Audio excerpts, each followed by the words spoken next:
something requires a lot of like labor and love. Like it has a soul to it, and you taste it. Hello? Pretty Appreciate fucking this. great. Very good. Macho. This is liquid gold. All right, where the episodes are long, the guests are strong, the hosts are wrong. There is no psalm.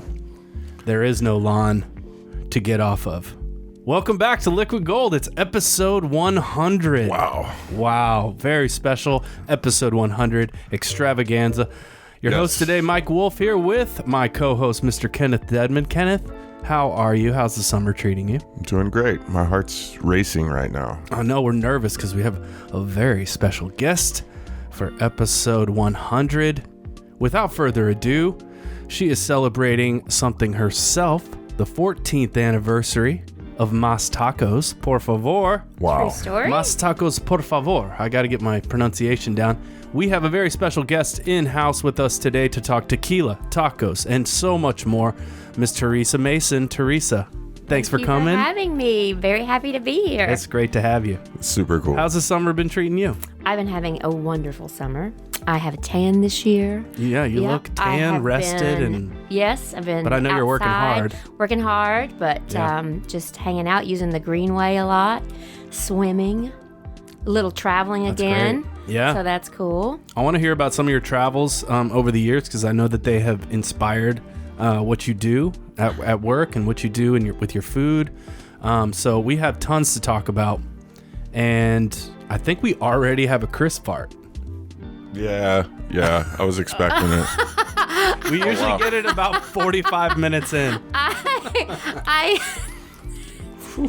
No, you were wondering what was going on. I just had to tell you. Something else the three of us have in common in the last 30 minutes, we've all snapped into Slim Jims. So we're Slim Jim fortified. We all love wrestling. Yeah. Not as Yeah. much as her staff, who take off when WWE comes to town, and she has to pick up the slack for him. I forgot to mention, I had Diamond Dallas Page in service wow. the night before SummerSlam. I bet he ate a lot. It was almost 20 years to the day. I don't remember the day, but almost 20 years to the summer that I served him last. Whoa. here in Nashville. Here in Nashville, yeah. Well, that's cool. Yeah. It's kind of amazing how the wrestlers, maybe this will be us in podcast form as we're crossing the threshold of episode 100, but it's amazing to me how wrestlers can just keep doing it. Like, yeah, it's impressive that Tom Brady's throwing a football at 42, but you have these wrestlers, Ric Flair's wrestling at 60-something, 70-something years old, 72? Yeah. Something. Well, Insane. just did his last Yeah. hurrah. Yeah. This last weekend. But it's like you do your last match at 72? That's nuts. Crazy. He's a maniac. It's inspiration to all of us, really. Because Hope you still be making tacos at 72. Yeah, I bet you'll be somebody will be making you tacos, but I think Mas Tacos Actually, will still that be sounds around. better. Yeah. Somebody's making me tacos at 72. Yeah, that's amazing. No, actually, that's not true. I love to work, and I think that's what keeps us all going and strong and young, and so I take it back. I want to be making the tacos. At Well, Yeah, all right. in this economy, we're all going to be working until we die. the reality from Kenneth Dedman always. We have booze news today we'll be getting to later. Shout out to our producer Michael Eads and everybody at We Own This Town, the We Own This Town podcast network. Find everything going on there at weownthistown.net. And you can find us on the new website liquidgold.show, where you can go through and find 99 other episodes in addition to this one, and you can find all the cocktails we've covered. We have done our Paloma episode, but today that is what we're drinking. That's what's in our glass.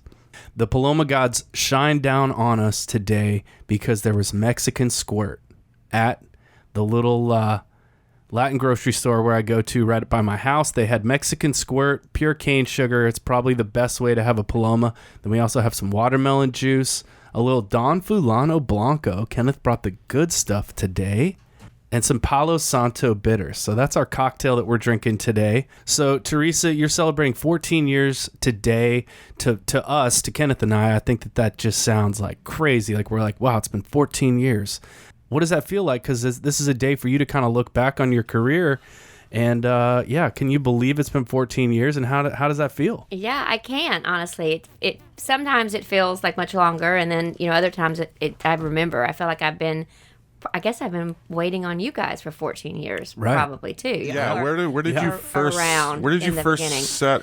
Was the truck? In the Tango we're truck. talking the 14 years 14 of the years first as a time you business. set up as the first, in the truck. First time I sold a taco was 14 years ago today. Where did you set up? It was in 5 Points. In the it was a tomato festival, and we were out in front of Rumors, which at the time I was using for my commissary, and. Had no idea what I was doing. It was a wild mess, but it was a lot of fun. And then I just stayed in the neighborhood. I stayed in 5 Points mostly, and did late night also because, fun fact, I didn't know how to cook. So I was like, well, I'll have plenty of practice, and I can, drunk people will be a little less discerning. Yeah. And so I used to start my days around probably 9 or 10 p.m. Well, that's not true. I would start my day in the morning before Rumors got to work, cook. I'd have one little shelf there, organize everything, get the truck set up, and then go out and feed people around 10 and stay out till 4 in the morning. That next year, I did that until it got cold, and then I took off and went to Mexico for a little while. When I came back that next year, I think it worked in my favor because there was a bit of a buzz because they're like, oh, she's back. They didn't know what was happening. And I did my first lunch shift and realized that people would eat my food in the daytime at this point. After months of doing the same thing over and over, cooking, trying to figure out how to do it. And that's sort of how it all began. The plan was to be a seasonal business so that I could travel and get to see, because that was sort of a goal of mine, to work for myself and to be able to, see the world and do what I wanted to do. And then I was so lucky that people wanted tacos in the winter that quickly. Yeah. I think that lasted maybe 2 years, because it was 2 years, that almost exact 2 years. That next July is when I got the brick and mortar.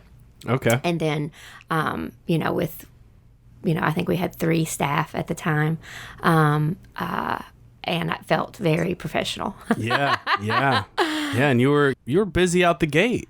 Do you feel like you were pretty busy out the gate? Well, that gate way. maybe. Yeah. But I spent a lot of time sitting in 5 Points by myself, hanging out there. I remember the first time I ever sold $100. I thought, I'm fucking rich. This is going to work. Yeah. I'm going to do, this is how it's going to be.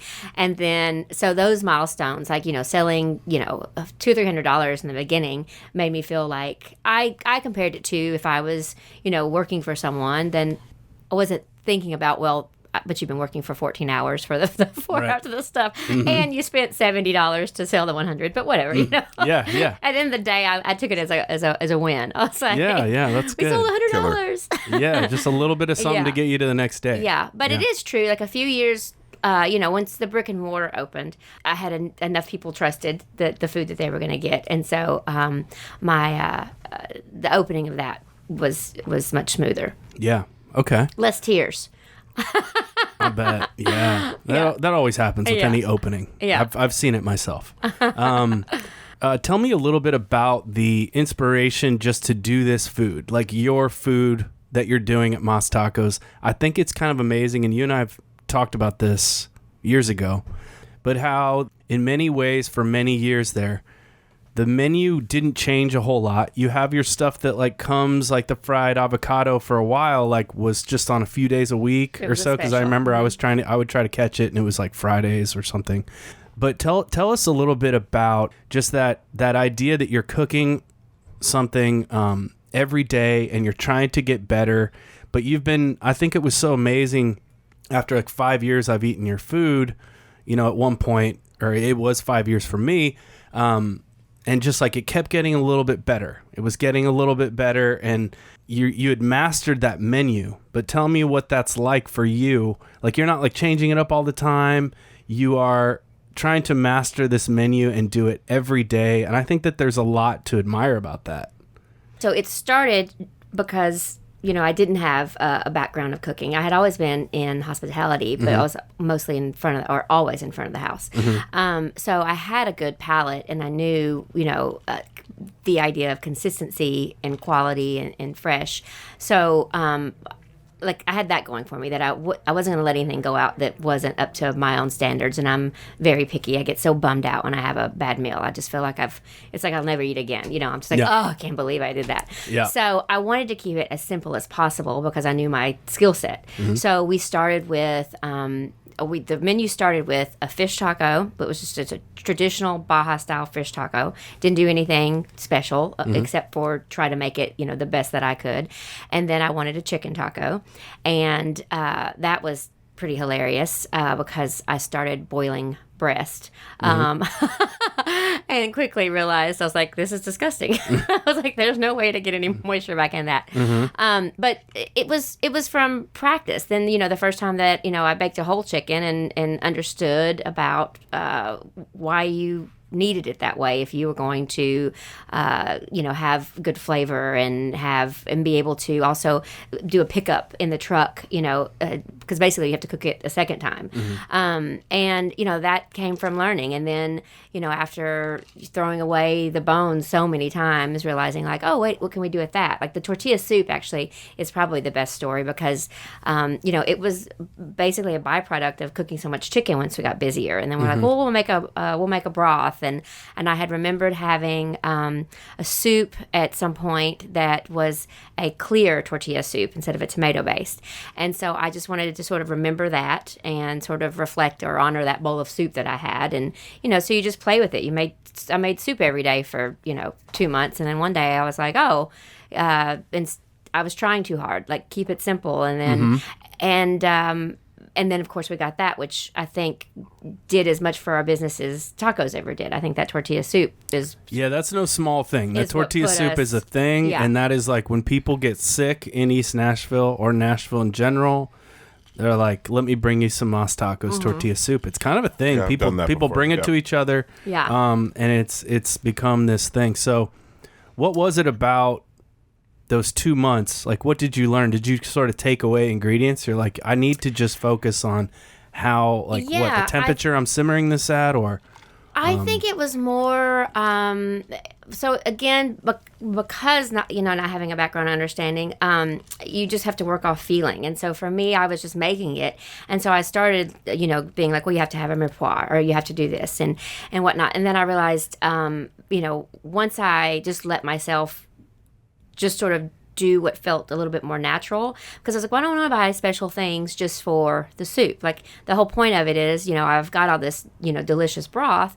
What are the items that we have here? Let's focus on what we have, and also at the time is when the shop started. So I had, like I said, there was 3 of us at the point. So it wasn't just me doing it. So I had to think, how can someone else replicate this? And it won't matter if I make it or Mike makes it or if Kenneth makes it, it's going to be the same. So looking around, I'm like, what do I want? I want it to be spicy. I want it to be, savory. I want it to be limey, with lots of good citrus, and then just fresh, good vegetables. So I went back to just using, like I said, what I had. So we have peppers, and we have lime, and we have salt, and that's all you need.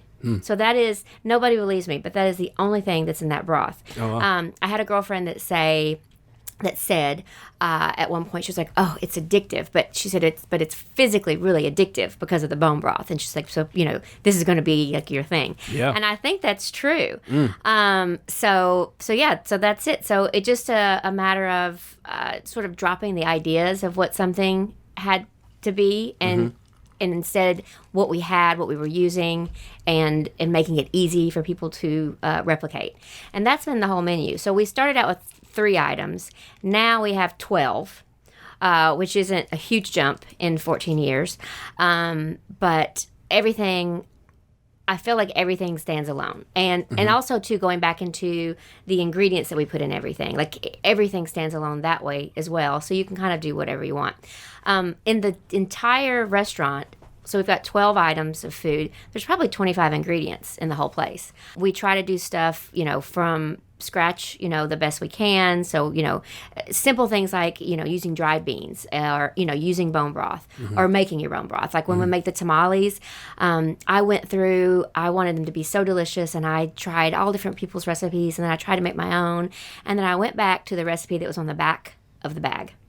Because I was like, they know what they're doing. But that happens so much, too. It happens with chocolate chip cookies. And just go back to, they're doing it already. Yeah. But what I did is instead of using a canned broth or water, I, make my own broth. So then that sort of ups it a little bit. And then instead of using, a store-bought lard, because, again, we're, cooking on that chicken, so we make our own schmaltz, I guess. And and then I whip it up, and then we use that for the lard. So everything is just the extra steps to just make it from real food and make it in-house and make it, the week that we're, eating it. And I just think that makes the difference. And a lot of people will say, and it kind of scares me because I never claim this at all, but they're like, oh, they're the best tacos in Nashville. They're the best tacos in the world.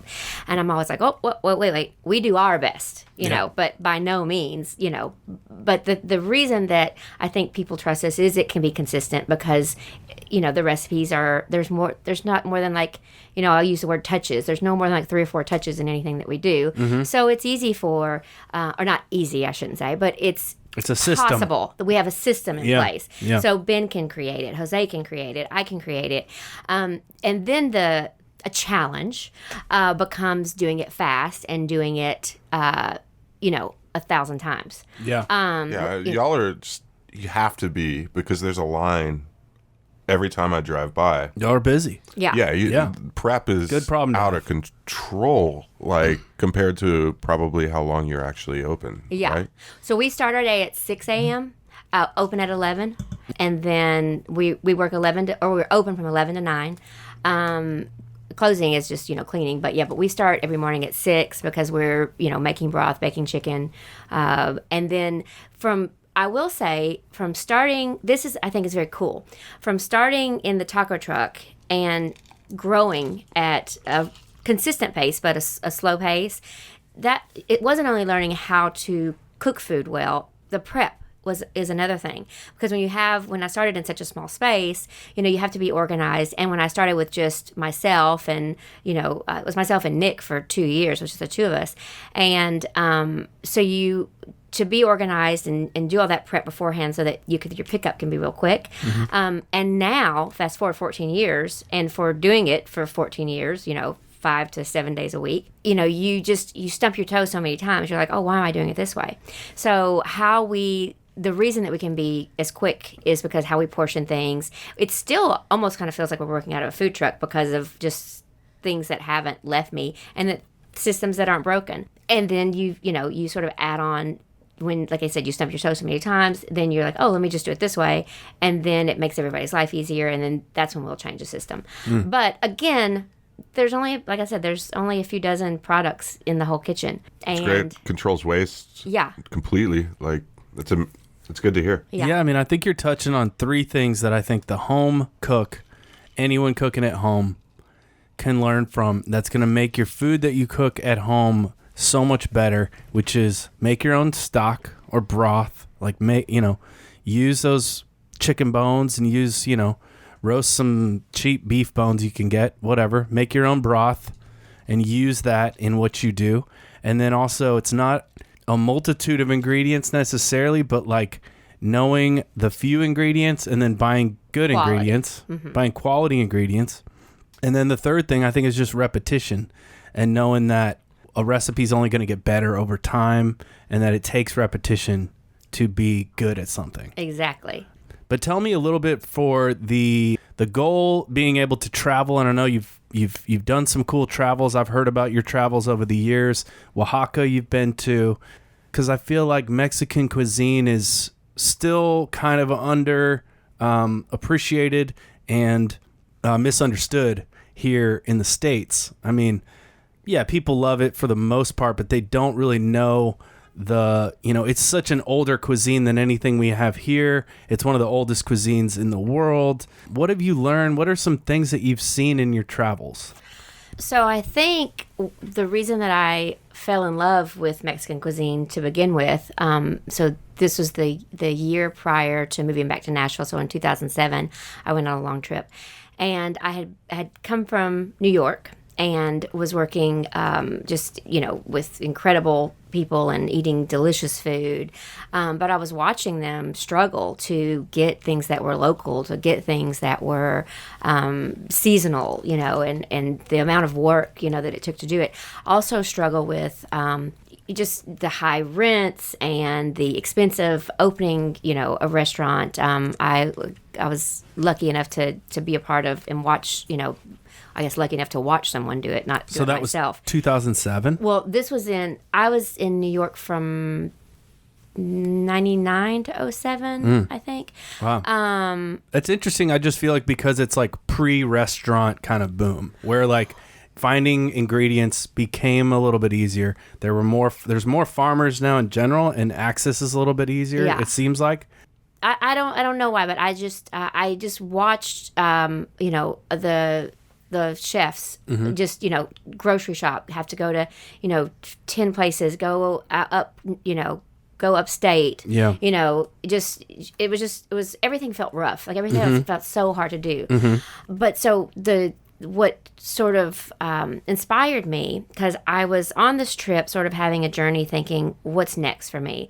I was excited to be working for, to be there and to have, like I said, ate so much great food, and being in New York, you get to, hear other languages and eat from around the world and do whatever. But the sort of drive that I wanted to work for myself, I couldn't see that in New York. Yeah. Because I was like, I feel embarrassed to say it, but I was like, I think it's too hard. And then, if you have an investor, then you're still working for someone. And so that sort of, defeats the purpose. The purpose of what I wanted to do.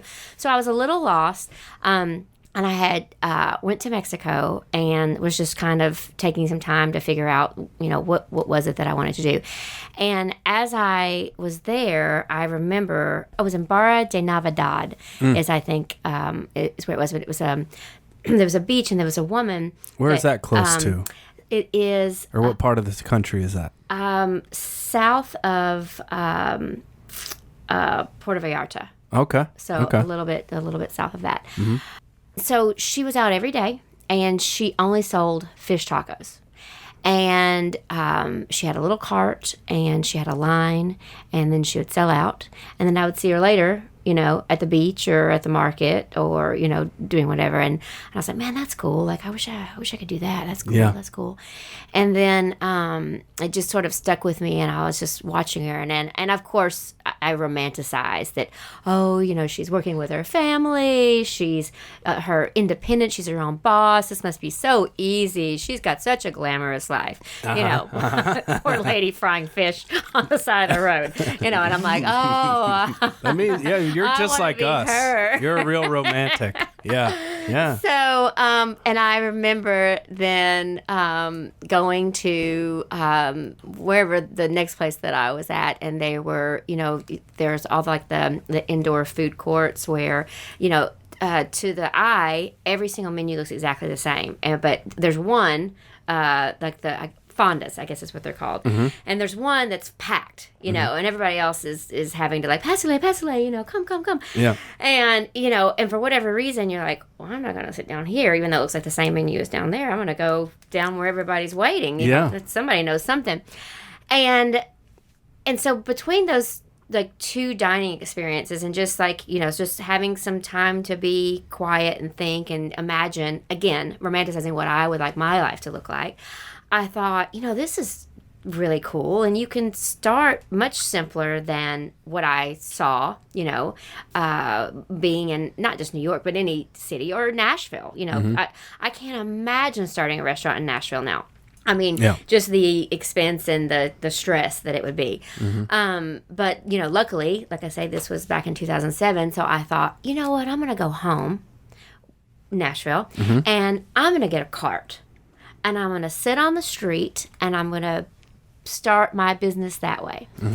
And I immediately, I booked my ticket to come back, and I was like, this is it. And people in New York were like, well, who's going to cook? Like everybody that I worked with. I was like, I'm going to do it. They're like, all right, we'll see you in a few months, little gal, and I was like, no, I'm going to do it. I've got it.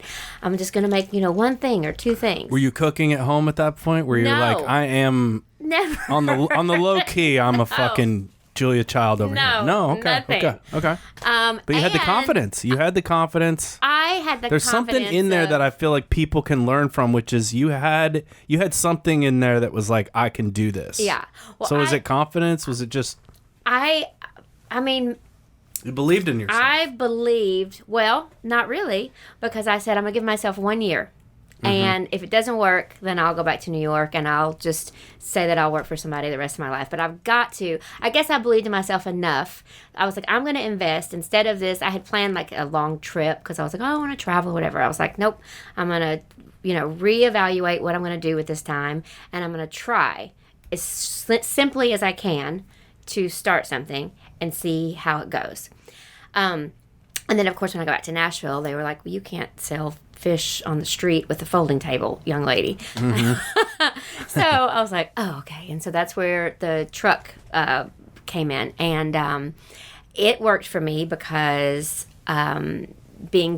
just trying to be very thrifty and because there were systems that were, it's a 72 Winnebago is what the taco truck is. Do you still have that truck? I do still have the truck. Still have the truck. Nice. I thought it was in. I used to see it in your driveway. It's in the yard. Yeah, it's in the driveway. Back when we were neighbors. I haven't used it in a couple of years, but I still do have the truck. But it had systems in place, like as far as the water system, and it had a stove, and and because I didn't know what I was doing, it felt like enough. I was like, this is perfect. And I remember I bought it on Shelby Street, actually. I was been driving around different counties in Tennessee, like looking at RVs and stuff. And I came over the hill, and there it was just smiling at me. I mean, it was so lovely. I knew it just immediately that it had to be mine. And so anyway, that's how I got started, because it was enclosed. And then at that time, Nashville didn't have a food truck like a truly mobile food truck. Not at all. Yeah, there were all the taquerias and stuff, but they on Nolensville. But they were mostly like the they're trucks, but it's like the carts, like the pull behinds. But Right. and they stay in their spot. Yeah. Mm-hmm. So then we had to. So when I said there was a lot of tears in that first year, there were a lot of tears, because they were like, well, what do we do? And maybe this one works for you, but just had to sort of work together. I had to then crush my ideas of being like scared of the health department and think, wait a second, we're working together. I want to ensure, so let's figure it out, guys. And so we did. And that felt like the first sort of achievement. Like I felt like, okay, I could do this. Mm-hmm. And then I was like, oh, shoot, I've got to learn how to cook some food or do something. So I just practiced for, probably a couple months before I hit the street. I started with that fish taco. Yep. And we did pulled chicken. I had an agua fresca, and I think we did elote. And that was it. Yeah, you had like a chalkboard. And we had a chalkboard. Yeah, we had a chalkboard. And then, the avocado that you say, that happened. The Nashville scene had hired me for a luncheon, and which I thought I was just really like just the, big deal. I was like, oh, I'm the shit now. Yeah. And we ran out of fish. It was like a busier experience than I had thought of. So we started frying avocado. Because I was like, I feel like I've eaten that somewhere, done something. So that's how it came about. Yeah, okay. We were like, well, fry the avocado then, and then that felt like the what was the bar? Alley Cat. Yeah, that's how I was trying to name it Cat, too. devoid of Alley Cat. They did a whole avocado and like a dip, yeah. And so I was like, I can fry it, but ours had that more sort of tempura kind of crispy batter. Sure. But people loved it. So yes. But so the reason you got one or the other in the beginning was because we were cooking, even at the shop when we started, we were frying everything in a big like a 5-quart cast iron. Okay. Like Dutch oven. Yep. So we would just That's what I fry with at home. Fish or avocado. We would do one or the other. Because one, we just you just didn't want to overdo anything. Yeah, and you have a double dunker. You didn't have a double dunker situation. Okay. So we would do one or the other. Yeah. There are so many things that are just hilarious now looking back because we didn't have a proper fryer for probably 4 or 5 years. I mean, poor guys. At one point we were like, oh, I guess we could put 2 pots on the stove. But then, you got one person in charge of, and this is still how it is. It's pretty like unbelievable. One person is in charge of all of that protein. Like that, there's one person on the stove. I've got one person making tacos and then one person making soup. So we've got, basically it's a 3-part kitchen that still does everything. Now, of course, now we have a lot of people doing prep and dish and just sort of service to help. But because of the spatial issues, we've never figured out how to get 2 people making tacos at once or, whatever. So we just keep rolling on like we're seems effortless, really. Like, yeah, you talk to my cats in the kitchen and see. I always feel like, I'm going through there and I'm always trying to peek into the kitchen, see what's going on. Of course, you got to keep moving though. Yeah. My team is incredible. Right now, we have the best team we've ever had. Every time I've been there, it's been the best. The best crew. Okay, good. Most people, everybody that's full time has been there for a few years now. Ben just had his 11th anniversary.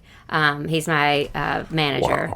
Wow. But we have the rotation in like the window people because we hire, teenagers and stuff up front. But most of my team have been there and they do make it look effortless. Usually when I work the stove now, I have to, go to bed 2 hours early, prep myself up for it, do some cardio in the morning to try to get ready and organize my stuff. But it's like game day. Yeah. And it's, and everybody's always worried about me too because they're like, because I don't do it that much anymore. And so recently I had to jump on the stove on a Saturday and thought I was working the window that day. So I had a totally different mind space. And, I had a crew that day. It was mostly women, and we worked together. But there's one of the dishwashers came and stood next to me and helped me drop the fryer and do stuff. And they were laughing. They were like, "Okay, Teresa, we got it. We're like, we can do it." But it was hard. Yeah.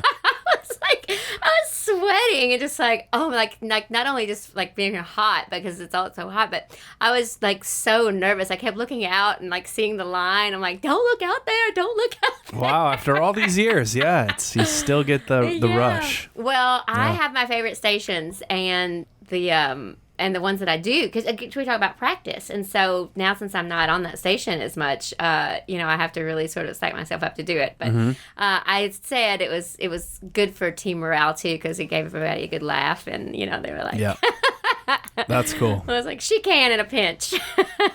That's great. So something interesting was I was coming to Mas Tacos early on before my shifts at Holland House. And that was when I was really experiencing the food there on a weekly basis, probably having it 3 times a week. But I feel like that corner was starting to change once kind of Holland House opened, but then once you open, now there's a couple places there that people can go to. And then when the pharmacy opened, that whole area, it blew up a little bit. The pharmacy got really busy. There was some worry early on that the pharmacy was going to take your business. I remember some of us that loved Mas Tacos was like, pharmacy's it's getting so busy. Are they taking away from Teresa? But it didn't really seem to happen that way. It just seemed like there was a line over here at pharmacy. Yeah. There's a line at Mas Tacos. There's lines. There's people coming here, which I think was really interesting for that neighborhood. Yeah. Because that neighborhood was still a little bit touch and go 2011, 2012. 2020. 2020. Yeah. So tell me a little bit about, you have seen that neighborhood change, but also there's maybe a part of it that doesn't change. Yeah, I think for me, so we have been there since 2010, and we actually opened before there was not another business open. So, right. And my landlord, who I just adore, I remember in the beginning was like, you're not going to get anybody to come over here and eat food. I worry about you, but you can take the lease, but I don't know what you're going to do. And so there's where some confidence lay. Because I remembered, like, again, like when you're traveling or when you're living in a larger city, like people will travel for food if it's good or if it's an interesting experience or, a little bit unique and, just worth it. It was so I never had any fear about that. Mm-hmm. With more restaurants opening, I luckily also in the same vein, it was never felt scary for me. It was always exciting because I knew, if the more things to eat and do and drink, just it's the better for everybody. Mm-hmm. Someone had said once, well, whenever they put a taqueria across the way, I'm like, I don't care. Like, it is different and it still brings people. I'm sure that would even bring, because they're like, oh, we'll have, here and go there. So I just think it's now that there are. And Spicy Boys is there now as well.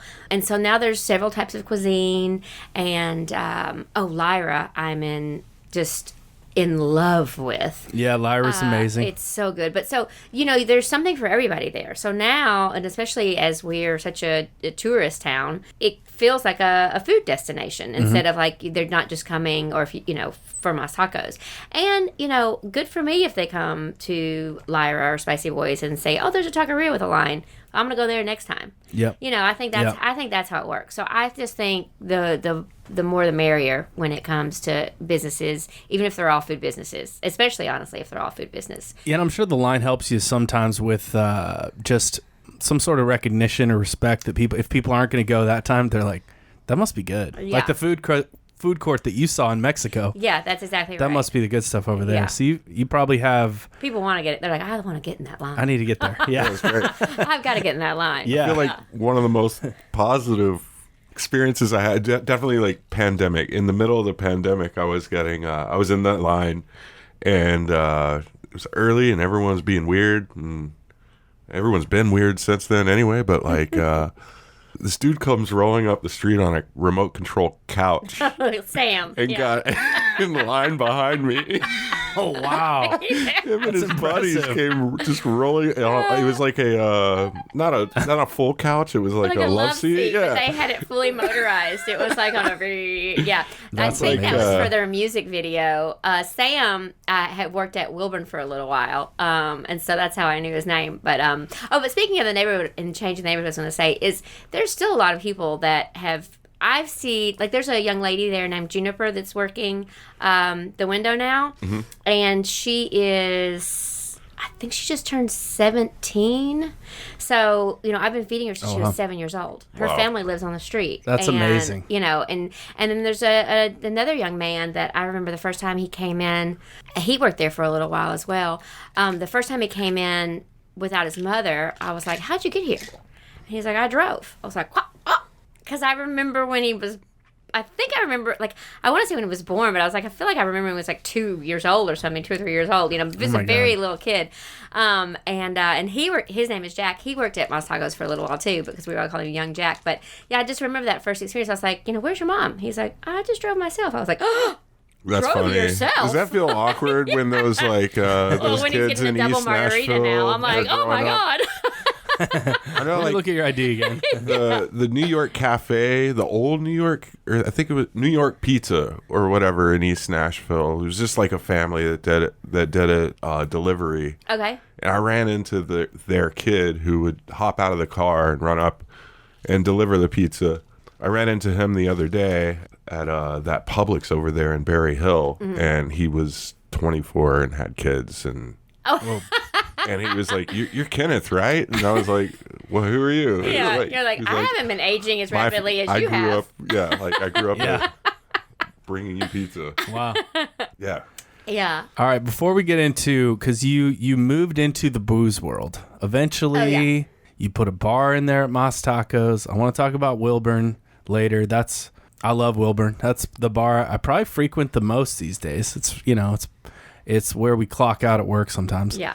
But the agua frescas over there at Mas Tacos are really nice too. So let's talk about those. Like, what are they? What are some techniques people could use at home to kind of make those? They're super simple, but I feel like they're kind of mystifying for people that haven't traveled to Mexico or aren't that familiar with them. But it's really just like, it's meant to be refreshing. It's meant to be light, not a ton of ingredients. But you've had a lot of success selling a lot of agua fresca over there. Yeah, so that's true. What are some of your favorites? The Give house favorite, some recipes. or the one that we try to do a rotating lineup so that people can get what they want. And that's funny sometimes too, because the one day you don't make Jamaica, someone's like, oh, I drove all the way from the moon for this Jamaica, Yeah. All right, lady. But the pineapple cilantro, I think, is the sort of the one that has to stick around, because that's a good one.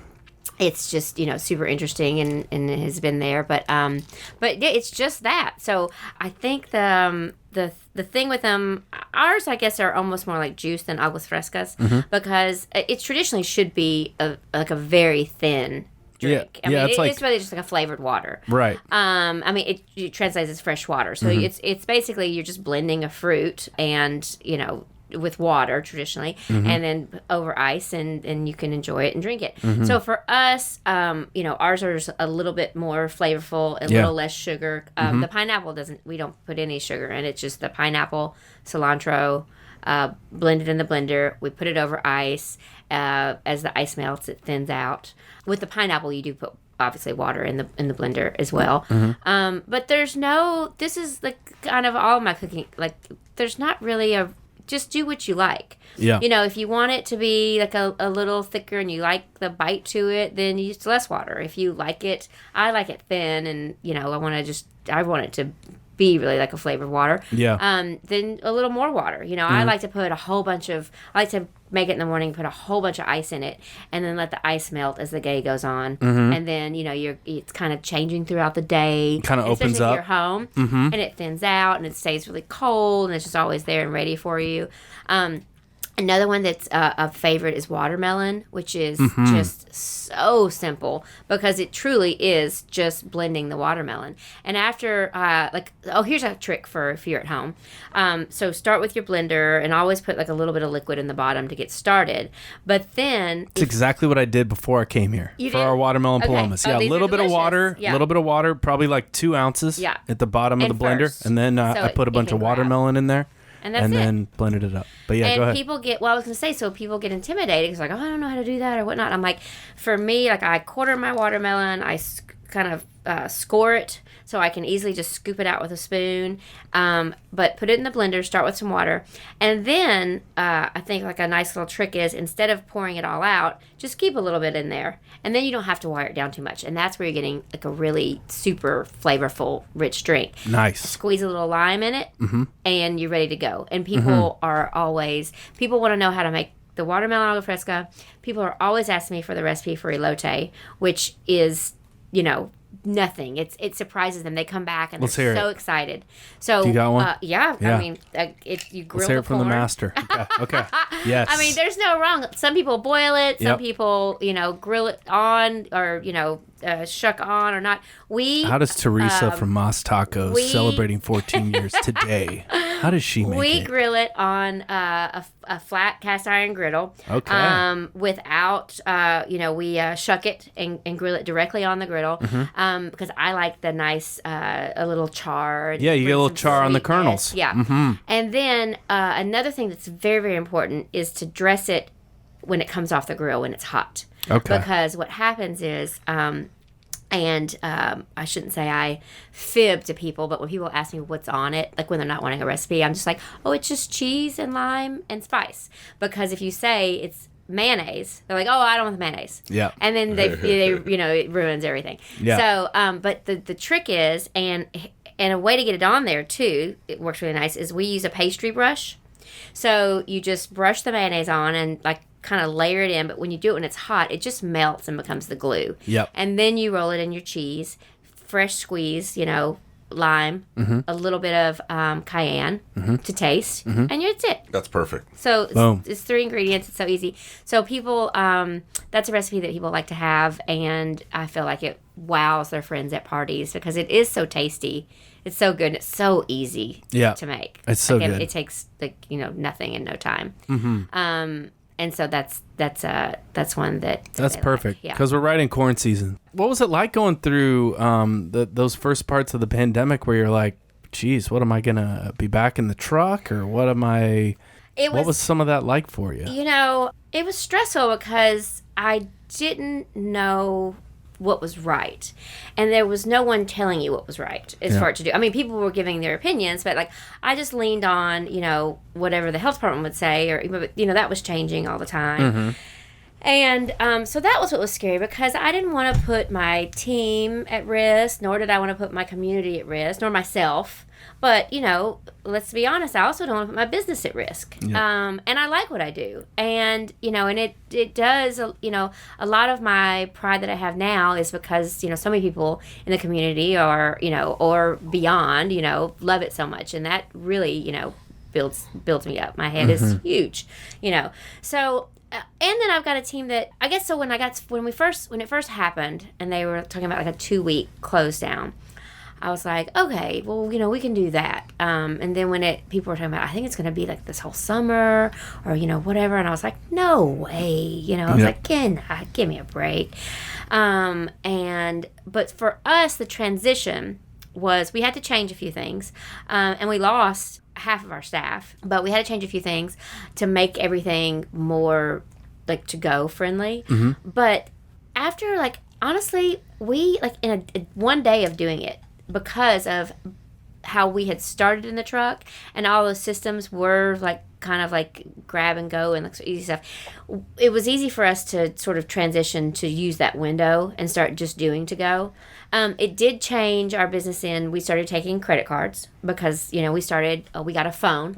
Yeah. And after 12 years of not having a telephone, we got a telephone. Nice. We started taking credit cards.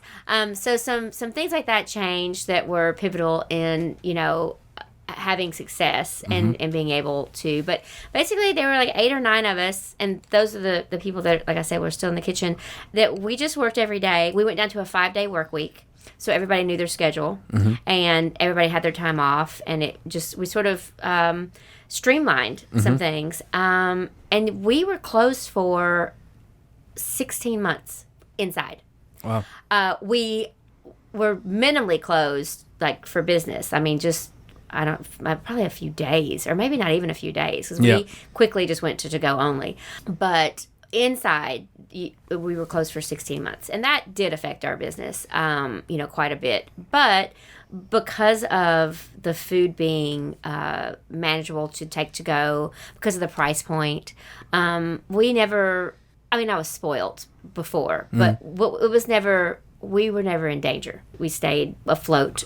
Easily is not the word, but we had, people that wanted it. And a lot of people said that they were so thankful because it was some sort of normalcy in the beginning, that they could still eat some food that they wanted, even if they had to eat at home. Mm-hmm. But a lot of people also sent me emails and sent me, messages and stuff saying that they thought me being open at all was, terrible, and that I should be ashamed of myself. So I was getting it on both ends. And that was hard. It's just on your heart to know what to do, because you want to do what's right. But if you don't know, then I'm just do what's natural, I guess. Yeah. Or do what you've been doing. Just keep going every day, little by little. Yeah. Changing. There's always going to be haters. Everywhere. We used to laugh that we had such a. I said I'm always really proud of the diversity in our line, because everybody's there, everybody's eating. But we were laughing during this time that we had such a diverse line, because there would be families in masks, and then families that were not, and wearing T-shirts and hats that explained why they weren't, and people being very upset that they couldn't come in, but still standing there, and just. And then before they ordered, telling us why we were, idiots for not being open and inside, but they were all still there. I was like, everybody's still here though. That's cool. Yeah. That's that's kind of a just side by side. I was like, all right, equal opportunity tacos for everybody. Even the Trumpers love the tacos. Yeah. That's what you're saying? Wow. That's amazing. Taco diplomacy. We were laughing because it was just because everybody sort of just dug in to what they believed and really wanted to tell you about it. And again, I was like, I don't know. I mean, again, we're just same thing, trying to do what we know how to do and do our best. I don't know that I would have done it the same if I, know what I know now. But anyway, it's done, and we made it through the other side. So. Well, before that, you had you opened the bar, you kind of expanded, opened the bar up. You got into the world of booze. So to me, you're always one of my favorite guests to come. But you could be a tough cookie. You didn't like stuff that was too sweet.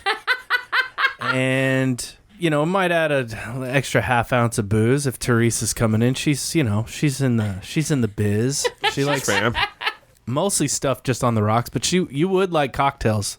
And I also got to throw a shout out to your friends. So Val, Rababa, Jess Cheatham. Yep. I love all them. They're the best. So when you guys would come, the best friends. You guys would come to, see me at Rumors East. Mm-hmm. That was always fun. And then there was always Holland House and everywhere. I'm sure at some point it just made sense to you to kind of expand, put a bar in there, better margins with drinks. Yes. But what less was that? Prep. Yeah, less prep. Here's a beer. Lean on the booze. Yeah, there you go. Open a beer. That's what they're doing downtown. They're killing it. Yeah. They sell $30,000 a beer in 5 hours. I think at some of the busiest downtown bars. But yeah, what was that like, and what did you learn as you were like, oh, now I'm in this world. I'm in the bar world. Yeah. I'm in the liquid gold world. Yeah, what was that like for you to kind of expand into that? It was fun. So for me, just always wanting. So for me, always just wanting a little challenge or a little growth is sort of what happened. So you started in the truck, and then it felt like a big risk to go brick and mortar, but it was fun also when you're building something and physically building it too, and then all my girlfriends, I said I didn't have employees until you really had the truck, but I also had all my girlfriends, working with me every day, or at least hanging and keeping me entertained. That was the original experience.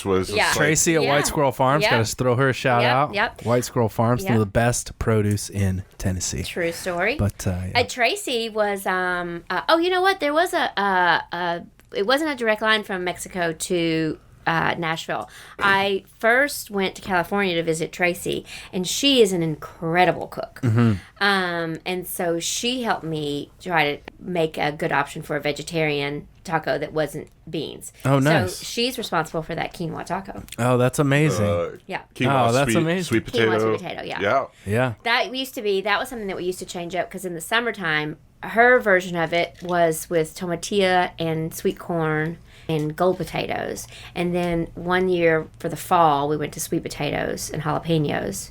And then, like I said, if you change it, and then people are like, oh, sweet potatoes. Yeah. So, but anyway, yeah, she was a really integral part of starting Mas Tacos too. Oh, that's awesome. But yeah, so it was just all my girlfriends. Yeah. And that was made it fun too, because that felt like what I had romanticized, about the woman on the beach, because they are my family. And yeah, they suffered through a lot. Yeah. They needed an extra half ounce of booze when they got. Yeah, there you go. There you go. Yeah, that's why we're here. Yeah, Correct me if I'm wrong. The quinoa taco was the one that Guy Fieri that was touted, the taco that he wanted. Yeah. Yeah. His sister, he said, was a vegetarian. So it was we did. It was a holiday traditions, is what the show is called. So we made tamales together on diners, drive-ins, and dives. Mm-hmm. And we made that's a big one. Pozole. Yeah. It really. He told me, he's like, "This is going to change your business," and I was like, "All right, Guy Fieri." Did he? Wait, no. So he personally told you that? Yeah, he was like, "This is going to change your business." He really, I think he truly enjoyed being there. We had a really good time. Yeah. And that was how I got into that guy, because I love the tacos so much. I didn't even know who the guy was, but someone had said this guy's a big deal, and he's doing something with Teresa. I'm like, whatever. And then I saw I've always heard TV. this. I was like, what the fuck? Yeah, I've always heard the stories of how much it lifts up business. It and truly did. He told me, he said, get ready. Amazing. Mm-hmm. But so anyway, he came, and I think he was not supposed to be there for a little bit, but he ended up having Pat Martin come over, and he had some other guests, and so we had a really fun time. It was the first time I had ever done anything on TV, and I was a nervous wreck for about a minute. And then we just had so much fun. But he said, what you've got is, I don't know if he said gold, but he might as well said, you've got some liquid gold. Oh, and nice. he was like, these, and he told me, he's like, I have, I think he said I had a Mexican restaurant even. He was like, this is you're doing a good job here, lady. Wow. But he said, get ready. Your business is going to change. And in my heart, I thought, how can my business change? We're already doing so well. Yeah. And the day after it aired, there were Nashvillians that, coming from all over. I mean, the parking lot was full. It was over the holidays, and so people were traveling too. And still, that was I think that was like 2012 or 13 when that happened. Yeah. Still, every Christmas, we get a big flux of people that travel around and go to every restaurant that he's ever been to. Wow. Yeah. That's amazing. And there's replays. So amazing. People I've heard over the years from people that are like, when the replay comes up, I get slammed. So every Christmas, so they start airing it on Thanksgiving until, I hope that you still air it, please, guys. Yeah. From Keep doing Thanksgiving, it. It's great. We love you, Guy Fieri, here at Liquid from Gold. Thanksgiving to January 1st, and they start airing again, and then people are like, what? And sometimes I guess too, because people come in, I just saw you on the thing. Yeah. Anyway, it did make a big difference. But yeah, we had the quinoa taco. He said his sister was a vegetarian, so that's why he wanted that. And we did the pozole and we did the tamales. That's cool. Very cool. It's And he loved it. A business that went from like foot traffic to just a local neighborhood destination to a citywide destination. Mm-hmm. Nowadays, to a worldwide destination. Literally nowadays, people go there from all over the freaking world knowingly. It's not like they stumble upon it. Yeah. Even though that'd be super cool.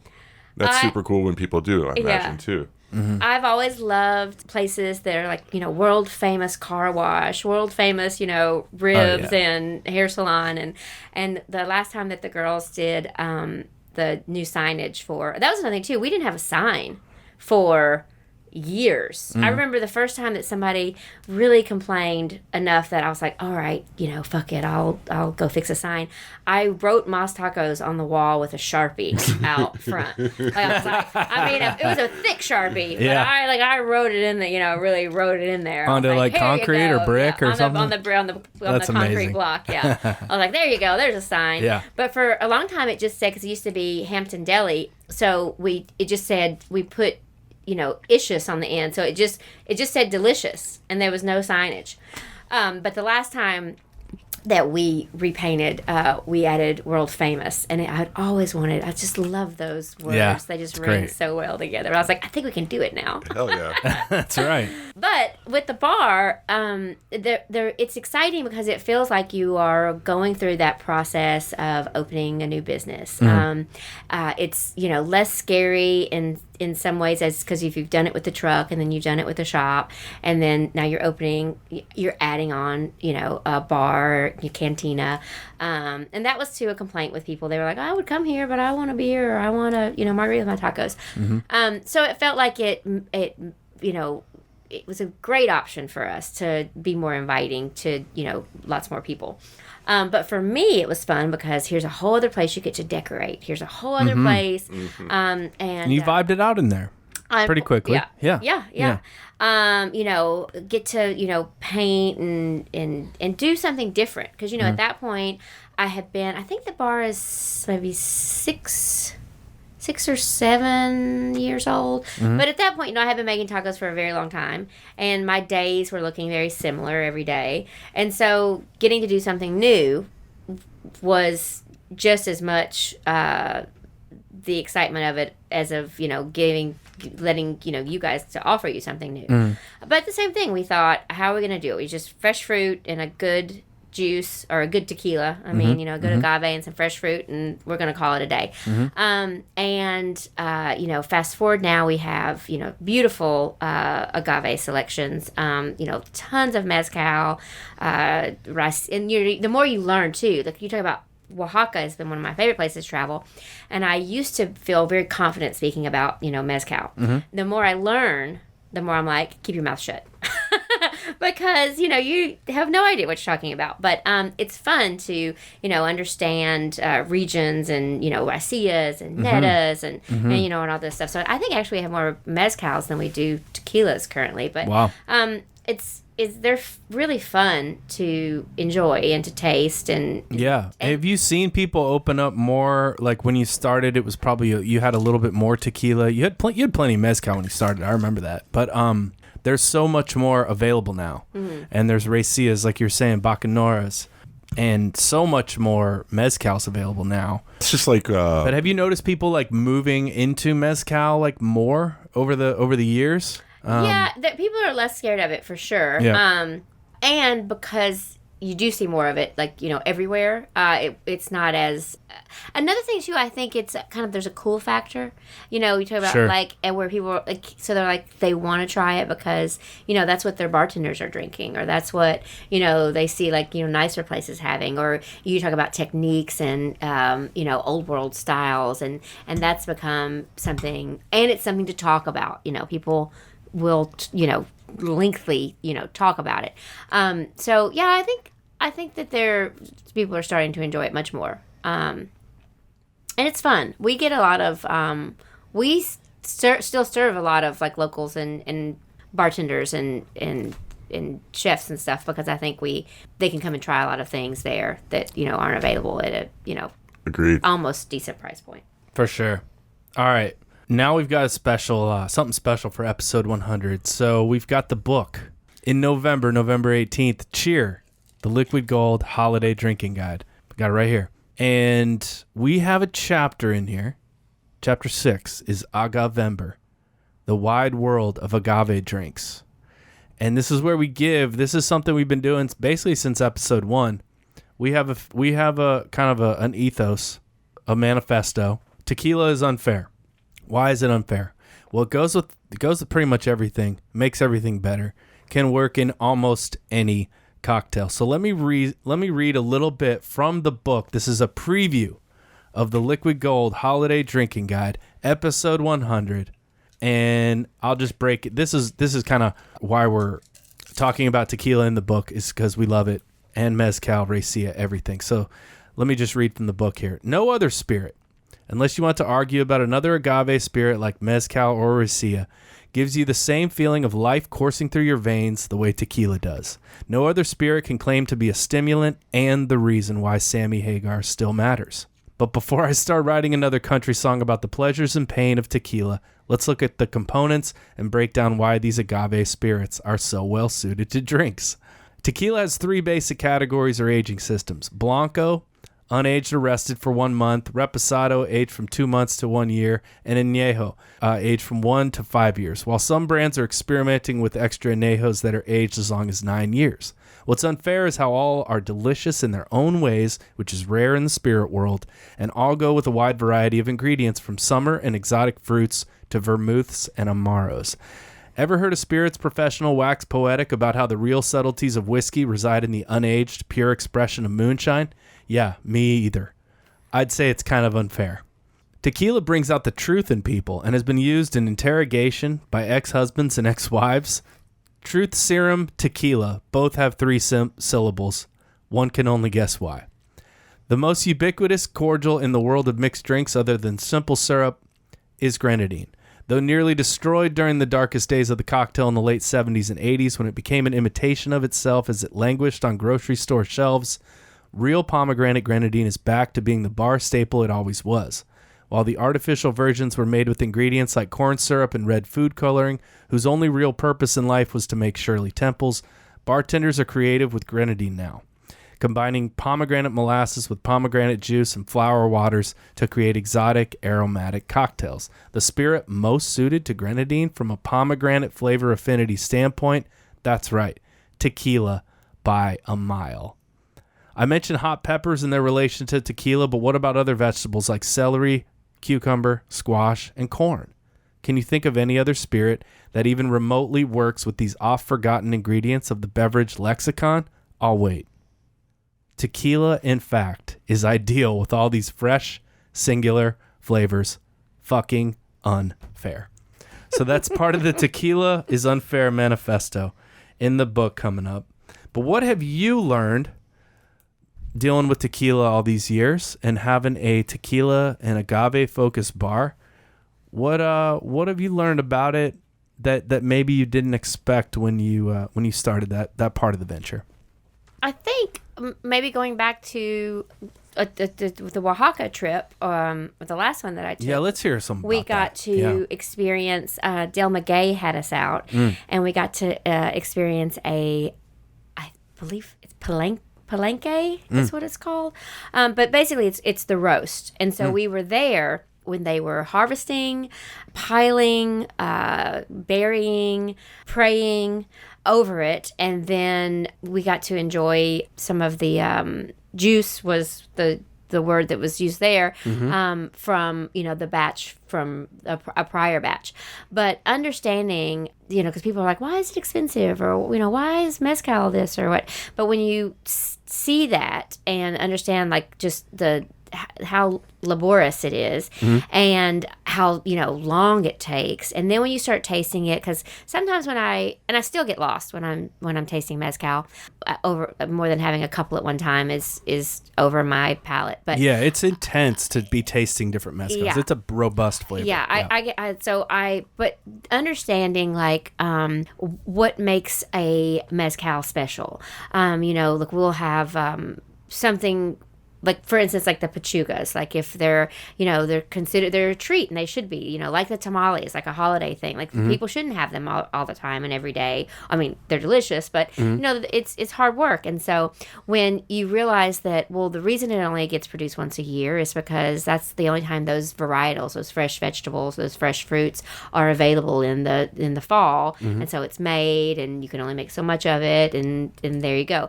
And then so having like starting to learn about it, tequilas and mezcals, if you're experiencing a wine, when you start thinking about the terroir, you're like, and then me seeing it visually, like, oh well, of course it's going to matter where you're at, what kind of trees are growing around you, what you're using to make the fire, like what did it rain, has it been a rainy season or not, because there is a I'm not going to be able to remember the brand, but there's one of the racias at work it's an orange label. I wish I could remember the name of it. Anyway, the first time that I tasted it, I was given clues, like, think about like the fruits and stuff that you'll taste. And so it was easy to pick up mango, I was like, oh, and they're like, no, it was because it was mango trees were, used and of this thing.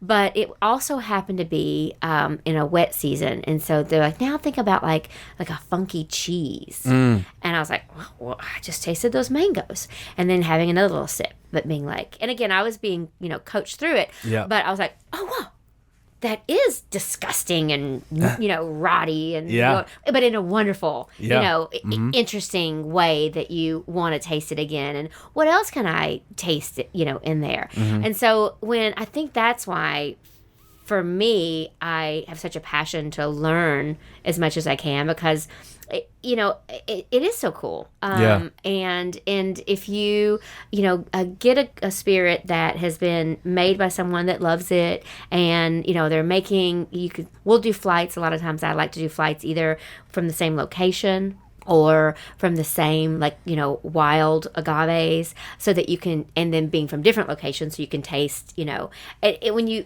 and kind of, I guess, we talk about being romantics, maybe that kind of pull some of that out of it, because you're turning it into a graph or science, but tasting it that way and learning about it, and then really on your own being able to taste things that are happening because of how they broke it down or what it was used with. I just think it's so cool, and I love it, and I have a huge passion for just that knowledge, and to be able to, and then it's same thing, you talk about how it's a stimulant, it's fun to drink, and it's wonderful, so at the same time you're having a great time, and it's the only spirit that's a stimulant, so that's kind of unfair, I'd say. But it's amazing. I love learning, and now learning about how different states are making mezcal, and so they're not sanctioned, so they're getting these new names. And we just recently, and but we just got something in called Neta that was made, but it's a mezcal, but I guess it's made, somewhere else. And just, how it's exciting to see other states want to do it and want to go back to those old world traditions, and it's just really cool. Yeah. Kind of jumping over to Wilburn. So in the same excitement from Mas Tacos opening the bar, it was like 2 or 3 years later where, then you're sort of doing that every day. So you're like, oh, I'll do something else. And I got the wonderful opportunity to, keep that place open. Yeah. And because I want to talk about that. Yeah. Because it was next door to Folk. So now I have the opportunity to start learning about Amaros. And, in my mind, I was thinking I wanted to have a nice Amaro selection because it would, kind of go hand in hand. And then it turned into, I always was one of the people that were like, oh, I just drink tequila, or I just drink, I gave up whiskey a long time ago because of those girls earlier that we were talking about. But I was like, no, I don't like gin. I don't understand gin. But then you start tasting it, because I never had a reason really to invest myself in tasting a lot of gins for Mas Tacos. But, now I'm like, I love a gin and tonic. Like, oh my goodness, I love Amaros. I love, which could be a dangerous passion to love it all. Sure, that's us. You're looking at it. But that's why it's fun to open. I would never want to open the same place again. Yeah. Because again, you can't repeat the magic that happens when you do something, I feel like, for the first time. But it is fun to have a reason to have new knowledge and have a new walls and colors around you and surroundings and different music, and so that's kind of what keeps my drive and that passion for that. That's awesome. Yeah, I want to hear more about this. We need to take a break and have another, but I want to say that something you said about the mezcal, about like what's growing around the mezcal will affect how it tastes and everything. That was something that we learned recently about coffee. At Audrey, we had the folks from Crema come over and talk about their different coffees they buy all over the world, and how a lot of times it's not, people pull different tasting notes out of coffee, like cherries and fruit and mangoes and bananas and all these things, and you're like, it tastes like coffee to me. But there's something to it where so much of what can make a coffee unique is everything that grows around it. And so there's a lot of coffee plantations that have banana trees all over, and so the coffee has kind of a banana character, and so it's really interesting how that works. And I think that like people on a level of science and everything, they sort of, there's a way to get there to understand it, but it's also sort of mystical. And that's one of the things I think that's so great about the world of drinks and everything, is you're always kind of learning that everything is also sort of tied together. Everything is different, but everything is affected by what's around it immediately. Right. Right. And it's like that with almost every kind of drink. Yeah. So it's pretty amazing. Let's get another drink. Yeah, of course. Let's do this. I'm going to keep track. Who are you talking to? All right. So in Oaxaca, you've done some traveling through there. You've tasted all these great mezcals. I remember one thing you said to me, it stuck with me a long time ago, talking about you had just gotten back from a trip there. And you were like, look, a lot of the best mezcal there is someone pulls out a glass jar from underneath the counter, and they're like, you have to try this. It's from 5 miles away. I go ride my motorcycle over there and grab a couple jars. I bring it here. That's how I get it. But you've also had some amazing cocktails out there we were just talking about a little bit during the break. So yeah, tell me about that experience of having these like really intense, like interesting cocktails out there too. Yeah, it was my last trip. I went with people in the industry, with a friend of mine named Chris Kuhn that works in town. He's at Lachlan, has been there for years, and another girlfriend of ours, Karen. We went for their birthday celebration. We drove from the city to the beach, and even though it was maybe, I'm going to exaggerate this, but if, as the bird flies, it would be a 2-hour trip, but because it was like up and down, it was 11 or 15 hours or something. Whoa, yeah. But on the side of the road, there were all these little stands where, people were, it was almost like a vegetable market, but they were selling their mezcal. And that was the first time, I think that's why travel is so important too. You'll go places. My phone is full of pictures of tiles and colors and plants. I'm like, how do I get that green, or how do I get that blue? Like that feeling that brings me. And and you need to kind of step away from it, and then also get excited because you're getting to experience, like when people want you to taste things. Then when I come home, then I get to remember how fun that is and to share things with people. And so I think that's why the travel goes hand in hand and sort of, breaks up, my work week or work year and gets me excited about sharing things with people again. Mm-hmm. But yeah, learning about those mezcals, and we had spoke a few minutes ago about pechuga, but that was the first trip where I understood that it was a style of distillation, and it didn't necessarily just mean chicken or turkey. Mm-hmm. I had my first rattlesnake pechuga or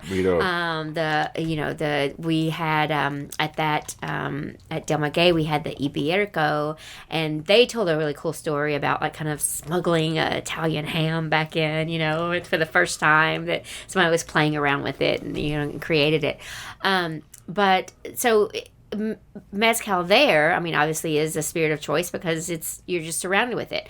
So in the city there were all these tiny little bars, and so already everything is just you feel so wonderful because of the old streets and the colors of the buildings and the food that you're eating in the market, and but there are all these like little tiny bars that are only serving mezcal. Mm-hmm. Like just have like that's it.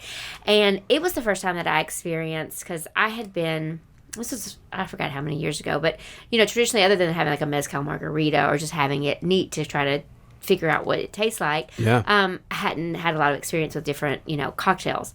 And here you have a place where I imagine it's kind of the experiences that you guys are trying to give, but it's these young people that have grew up and loving their spirit, and they're like, oh well, try this cocktail with we're talking about roasted pineapple or fennel, or here's some pine sap, and Whoa. These are just all over the place. Cool. And again, their knowledge must be just because you're there, you're surrounded with it, and making sense of what was grown near a particular mezcal most likely probably has to come in play. But it was really fun to have these really beautiful, interesting, because in my heart I thought, why would you put anything in mezcal? Because you just want to taste it. But then to experience it at a new level where you're like, oh wow. I mean, it's the first time I had it where I was like, this is refreshing. This is really fun. This is, not only are you like even better, like taste the mezcal on its own, and then taste the cocktail, and having these fun experiences. So then you're drinking not necessarily to get drunk, but you're drinking for I was like, you're drinking for the education of it all, You're experience. Experience. Yeah, that's good. It took us 100 episodes to get there. That's what we've been saying. That's what we've been doing. Yeah. Education. Education. Cheers. Yeah. Cheers. But it's true, and then it gives you something to talk about then with either your bartender or the person next to you, and then you create you create real emotional experiences out of it. Whereas, I mean, maybe I just haven't learned enough about vodka, but I couldn't imagine the same thing happening, but that's not true. Probably there's probably places in the world that it's just as interesting. I just haven't. You get enough caviar in you, some frozen vodka tastes real good. But it's great. So I don't know if this is, I think this is a nice thing to say, depending on how you're listening to it. It could be sad, but you talk about, tequila being unfair in your manifesto, but, it in my life has really changed my life. I mean, I've met great people. I've learned so many things. It's made me want to travel, to learn more. It makes my job interesting in a variety of ways. Talking about it and maybe consuming it every once in a while. But yeah, it's really cool. It's really fun. And the travel aspect of it, I think no matter what your specialty is or profession, going somewhere and seeing someone do it well. Yeah. Whether it's even even at home, like but just making sure that you're going out and experiencing, what that you love, and I get so proud when I see somebody else doing something, really well, and then of course I want to steal a little bit of it and take it home with me, whether if it's glassware or tiles or how they hung a light, it's just like. Just make sure to collect, all those things that you can. Roast the pineapple. I think actually it's funny that you said that, or funny that we're thinking about agua frescas. I think when I came back that summer, we did a roasted pineapple agua fresca. Yeah. You're like, I was like, I want to roast pineapple. Yeah, but caramelize the sugars a little bit and get some of that flavor. That's cool. I was like, I'm going to do that for sure. Yeah. That quickly got nixed because, they talk about ease of use. So like, we're not roasting this pineapple anymore. Yeah, they're like, we got chicken in there. We can't roast the pineapple. You're like, well, I guess I need another oven, which I'm not going to do right now. Yeah. But you've been on the sort of the front lines, but I know that when you started the bar at Mas Tacos, which is an agave focused bar, if you look at how much agave has grown since then, it has exploded across the world, especially here in America.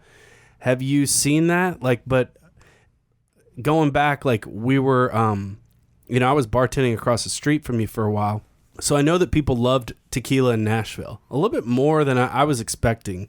And I think it was, I've been surprised. People love tequila here, or booze in general. But have you seen that kind of explosion happen? Or maybe, because tequila is like the new vodka. That, really. Because, we opened and still are this way where we don't give you the option, really. There's not, that's not true. We carry like Fords, and for me, I don't think I have that experience because, you don't go to Mas Tacos, get a couple of tacos and a soup, and then order a whiskey or an old fashioned. Yeah, you're getting a beer or familiar. Get a Corona familiar and a Sotol, and that's right. That's right. That's how you order. Kenneth knows how to do it. Yeah, he knows how to do it. So I don't have that experience just because part of like I said, when people come in, they'll like most of what we sell is margaritas. Like people just want a margarita when they come, so they're not looking for a vodka soda necessarily. I think that we sell a bottle of vodka in it's 6 months. Yeah. So, wow. That's crazy. That's different for a bar. That makes sense. Like honestly, like in my experience, I spend probably 500% on alcohol when I'm at Mas Tacos compared to the food. But I usually like wow. That's easy. The tacos are $3. Tacos, like $3 tacos. I'm gonna spend $30 on drinks probably. Yep. I'll line up a coffee and market research for her right here. That was something that was interesting. I thought so. I really drug my feet on taking credit cards because in the beginning, it just coming from a place where there were lots of restaurants that didn't take credit cards, it didn't feel like a big deal. And then when people told me I had to do it, I was like, oh, watch what I have to do. I don't have to do nothing. Put an ATM over there and you're going to get some fucking cash out. So I think that was me being like really stubborn for a little while, but no, that was great. There was always like a local's pleasure to go sit down. You're eating your tacos, and this tourist comes in and starts waving their card around. It's like, what? Yeah, just go to the ATM over there. This is a black card. Yeah. I'll take the whole card. No, but honestly, like in trying to have a small business that always I've tried to be just very thrifty about everything. Like in the cooking style too. Like someone said once, because people are like, it's people get mad if they're like, it's traditional. They're like, it's not traditional. And they're like, it's authentic. The word authentic, I don't know what that means, but, because it means nothing, I feel like. But people are like, it's not authentic. And I'm like, I don't know. But someone, I'm like, I don't know what it is. It's really, it's there. You can eat it. Yeah, it's real. It's not tangible. Yeah.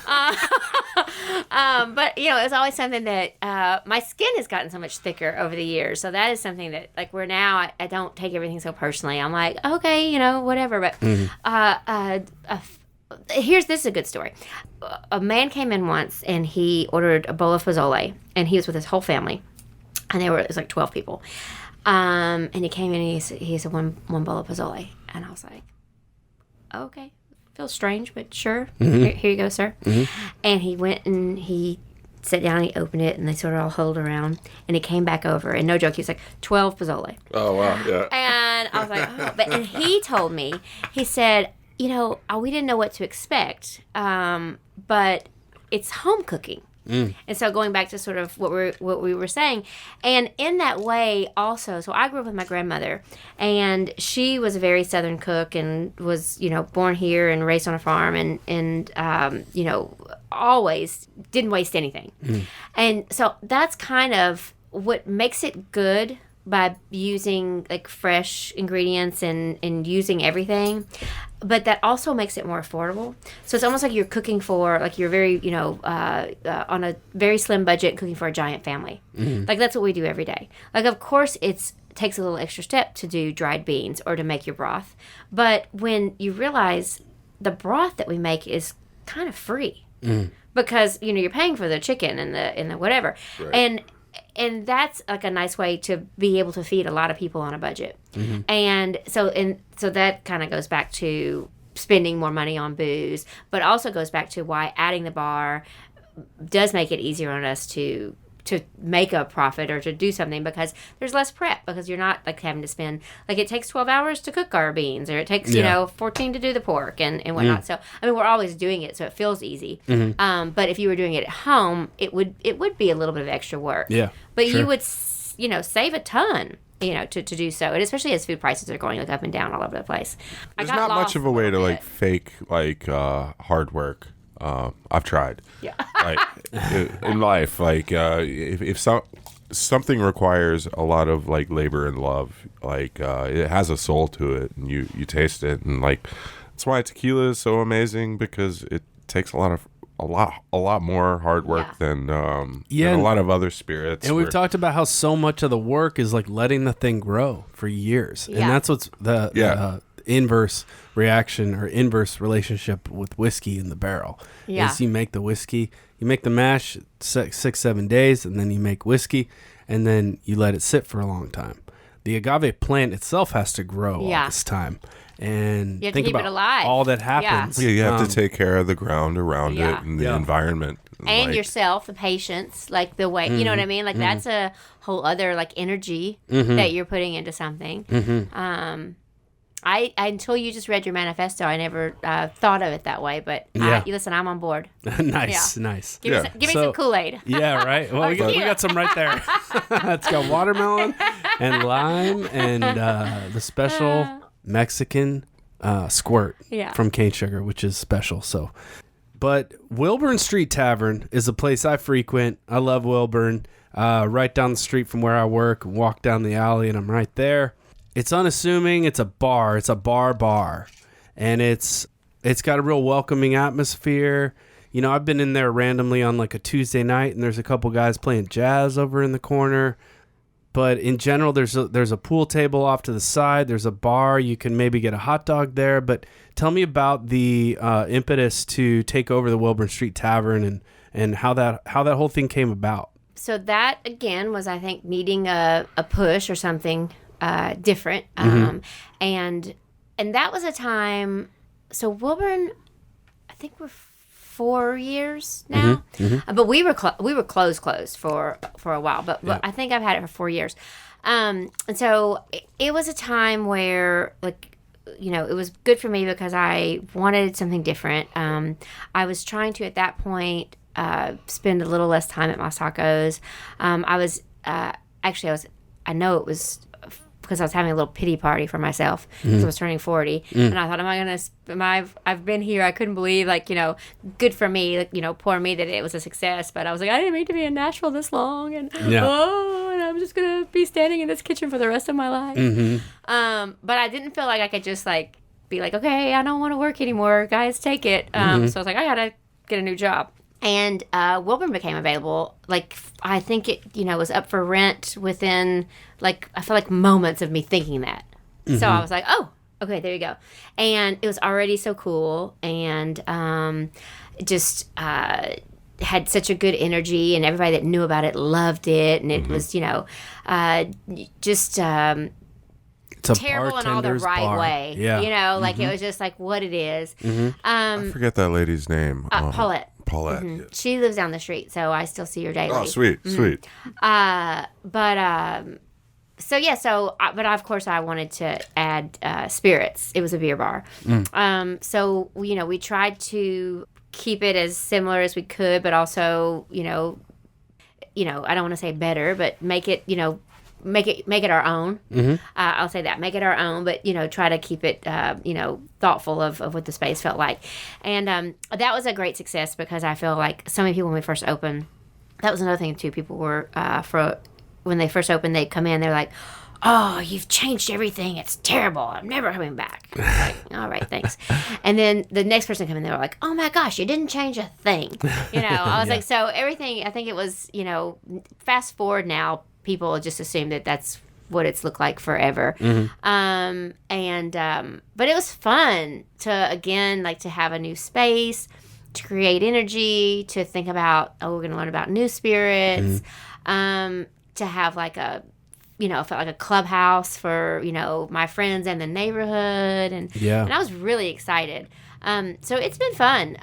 It's, it doesn't have the draw, of course. It's a very slow burn or build. Another thing that people always love to tell you is they're so happy that it's not successful. Like, "Oh, I'm so glad nobody's in here." I'm like, yeah, so's my bartenders. They're really happy. I rarely. Maybe I'll just go on the wrong nights or something, but I rarely see it. I've rarely seen it slow. Oh, it's hit or miss. If I see it slow, I'm like very happy. Yeah, that's what I'm saying. Everybody's very happy. Well, I was there Friday night, 9:00, and or about 9:30, and it was pretty chill. Could walk to the bar, got a beer. There was plenty of people in there, but then as I'm drinking my beer, a line formed of people trying to get a drink, so it escalated quickly. Yeah, so that's all you guys getting off work. We've become we have a lot of Audrey, Folk, Henrietta Red, Jack Brown's. So we get busy at like 10:30. Like, that's cool. Where's there Jack Brown? It's in German. Okay, the Germantown. Yeah. Not too far though. Yeah, it's only I think it's like 10 minutes away. Yeah. And it's it's a cool 10-minute walk. Yeah, no, I'm 11 minutes from Mas Tacos on foot. Oh wow! But it's cool. I love it. It's a lot of fun, and it's just different. It's a totally different vibe. I mean, I guess kind of. Sometimes people are like, "Oh no, actually, I can tell that you own it." It's something too that people say a lot about Wilburn, which I like, is you think about like travel. They're like, "Oh, this reminds me of my favorite bar in New York," or "This reminds me of my favorite bar in Chicago." Kind of does look like a big city bar. Like it's my favorite bar in New York. I could see some Chicago in there if there was like a big neon old style sign out front. We have a giant bottle of Malort, so there you go. like Jepson's. Yeah, you gotta have that with all the bartenders coming in there. Yeah, there you go. I usually do Fernet and Did you get that, Pilsner or Kel. I'd love someone distribute that? Yeah, they started doing Lippmann. Christina does it. Yeah. How did you get liquor from Lippmann? Hey, it's very strict. Just kidding. Yeah. Hey, cut this. That's good. You stand on one foot, turn around backwards 3 times, That's pray good. to the Lord. Yeah. I'm glad you've got the Pilsner or Kel there. Yeah. That's a nice touch. I like that. Oh, the beer's funny. So Cy's been doing a lot of the beer ordering now. Shout out Cy, love him. Yep, he's great. Great dude. But in the beginning, I just kind of picked off labels because I don't drink beer. I was like, well, we have to get Peroni. Because we need an Italian spirit. There you go. Pilsner or Kale is like the original, Pilsner, so we gotta get that. Budweiser, I just went like that in my mind. And I was like, well, we need a local, and I've heard people say IPA, so I guess we need one of those. I was like, well, there you go, guys. There's the beer. There's the beer list. Boom, done. Good meeting. Good meeting. What's it been like for you? Because I've seen you behind the bar there a couple times. Bartending. So what's that been like? You kind of venture into that. You're like, well, I'm gonna get a bartend tonight. It's fun. Except I'm like, it's fun. No, I'm a really good daytime bartender. Yep. Because of what happened when I planned on just not quitting, but not being a part of Mas Tacos as much, and just being really focused on Wilburn. And but as things happen, you end up doing both, and so it's really hard to get up at 7 and to stay up until 3.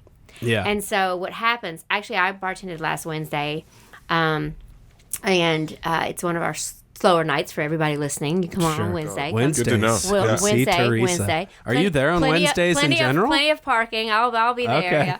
Because the restaurants are closed, so that's kind of I think why. But but anyway, so I was there, And I was just feeling great. I was loving it. I felt like I was like, cleaning things that I wanted to clean and talking to people and just having like the best time. And then it got to be so late, like 10. You're like, I'm out. That's a 15, 16-hour day at that point. Busy. So it got busy at like 10 o'clock. Oh, yeah, the bartenders start coming in. And I was like, I feel like I just hit a wall. Like, aren't you people tired? I'm like, aren't you guys gonna go home? I was like, oh my God. So I'm really good at bartending prior to 10 or 11 o'clock at night. Okay. Well, you know what bartenders do at that point? Warm up the crowd. You know what bartenders do at that point when they need to stay on their feet? This was covered in the Books and Booze Is it tequila? last episode. You do a Fernet. You do a Fernet to stay on your feet. That's the old trick. That's a trick. That's I bet you don't like Fernet. Yeah. I do like Fernet. You do like Fernet. Yeah. Okay. Well, you're a real bartender then. I will say this. I don't love Fernet, but I don't hate it. I've been drinking the what's with the blue label? The Etna, the Del Etna. Oh yeah, you've got that there. I noticed. Yeah. Yes, Yeah. that is a good one. And That's a I really had good it. one. We did a special because I accidentally ordered a case instead of a bottle recently, and I was trying to figure out something to do, and I must have saw it online or something. But we did it with ginger beer, Sure. Yeah. and it was delicious. Well, Amaro Buck. Boom. Oh yeah, I didn't know. That's I was what was that? I used to call that Episcopalian. Italian or buck? Something. There's some religious name Yeah. for it. Like, but it was cool. I really liked it. a little yeah. splash of lemon juice. Yeah. Yummy. Or lime if you can afford it. Yeah. Yeah. When there's not an issue with the lime prices out there. You can afford it. You gonna use that lime? I love that. All right, and the time has come. Put the chow. This is Boozers. That's what we were talking about earlier.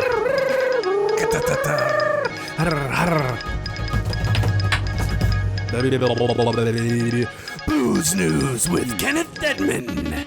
It's episode 100. Does Kenneth know what's going on? A lot less than I thought. Don't you love when if the I cut guest gets totally alarmed by my Booze News intro? She's like, Oh, you're what's actually happening? Is done? he having a Yeah, I'm done. That was a short one. I didn't. If I cut out all of the brand new celebrity tequilas, which I'm going to, Okay. Yeah. Well, they probably we all have a little sold by now. less booze news. That was kind of a joke, but not really. Yeah, like I just noticed The Rock was had a tequila. yeah. Just flex. Terramana.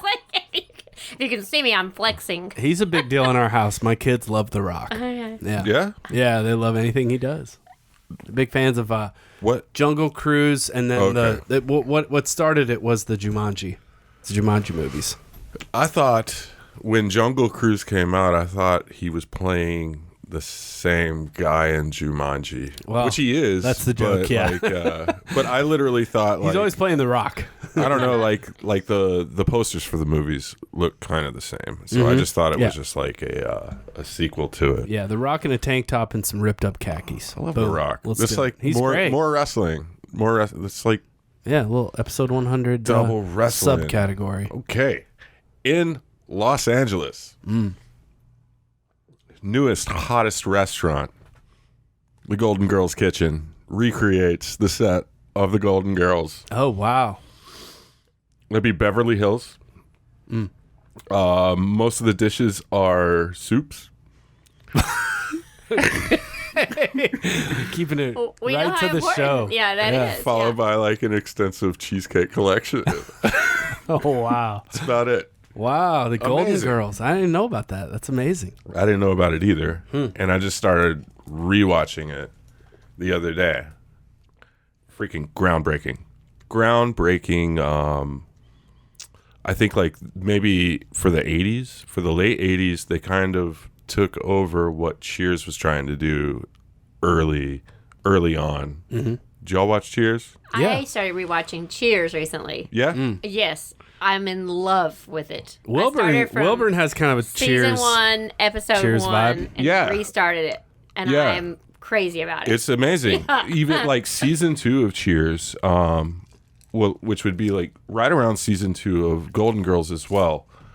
Homosexuality, HIV, everything in your face. These both of the shows, like growing up at that time, these were on in the background. I didn't give a fuck about them. Yeah.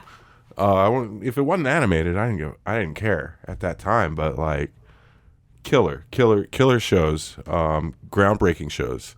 I've never been to the Cheers bar. I've barely been to Boston. Have you been to Boston? I've been to Boston only once. Did not go to the Cheers bar. Have you been to Beverly Hills?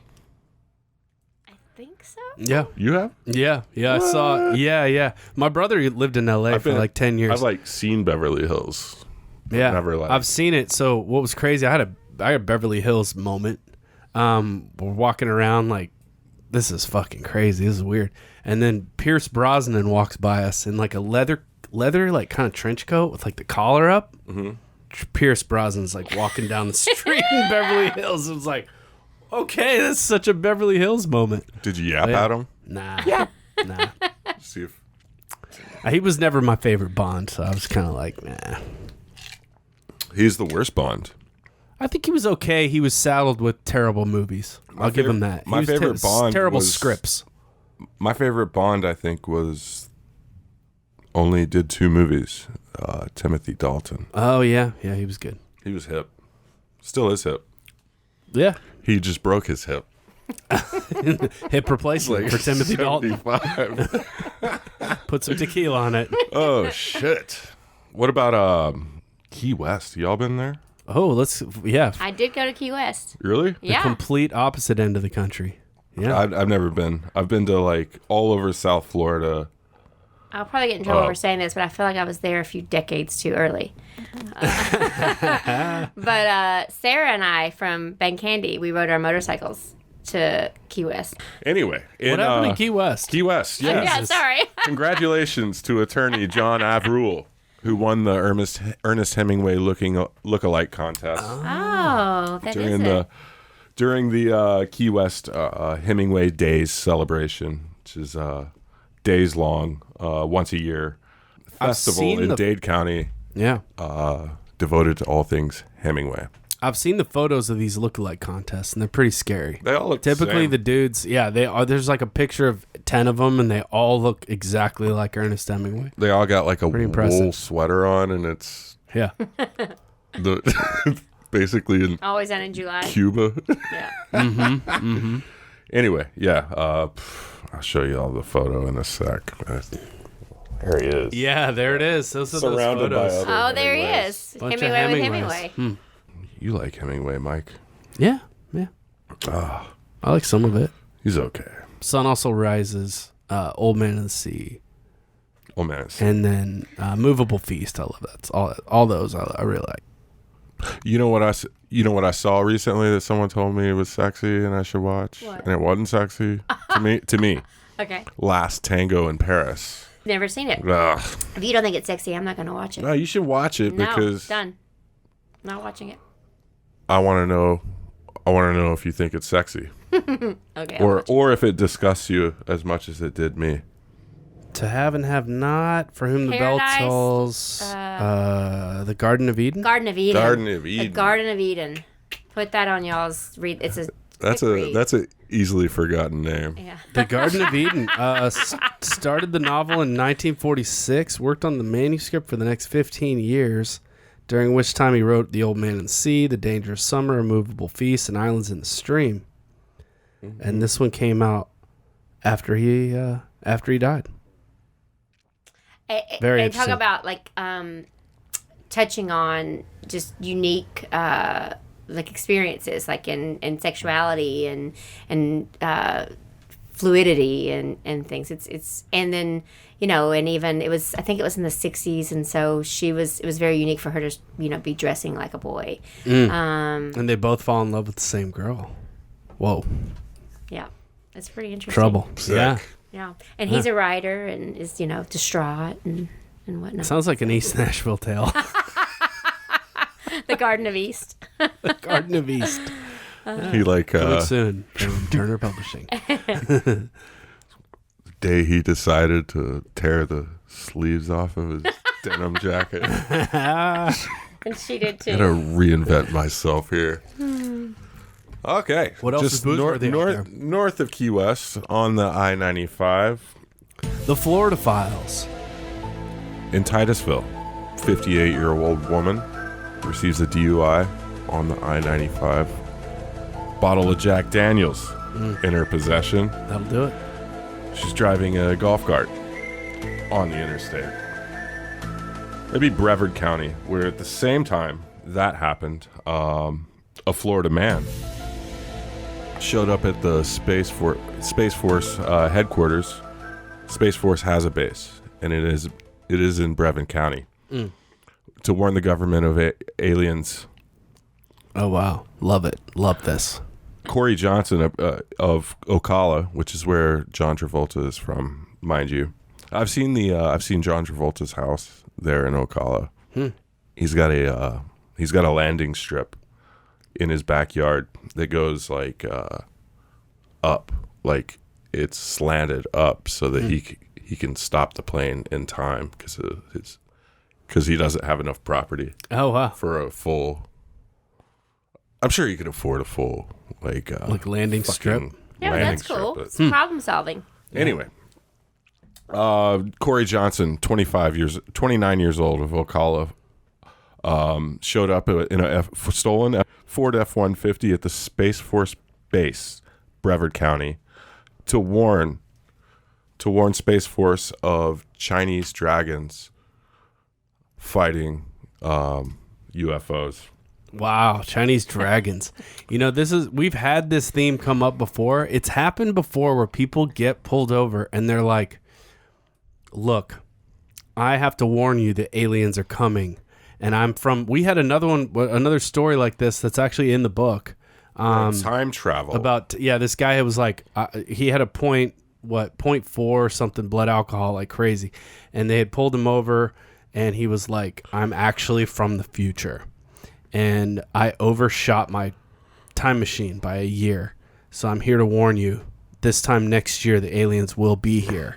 And they will be here to take over. So there's kind of a... Him on a public, is this like deep? They were getting him on people's brains. Public like, if I'm intox. fucked, I'm just going to be like, sorry, I'm actually from the future. Unless it's true. Well, he had an explanation that, like, yes, for his body, for the time travel machine, the aliens had to have him at a blood alcohol level. To safely passage through. Yeah, yeah. That's all in the police report. Yeah. It is. All right. Fuck. In Munich. Munich, Florida? No, we're out of Florida. International. We're going to Europe here. Munich Brew Pub offering free beer in exchange for oil for their fryers, for their schnitzel. Oh, wow.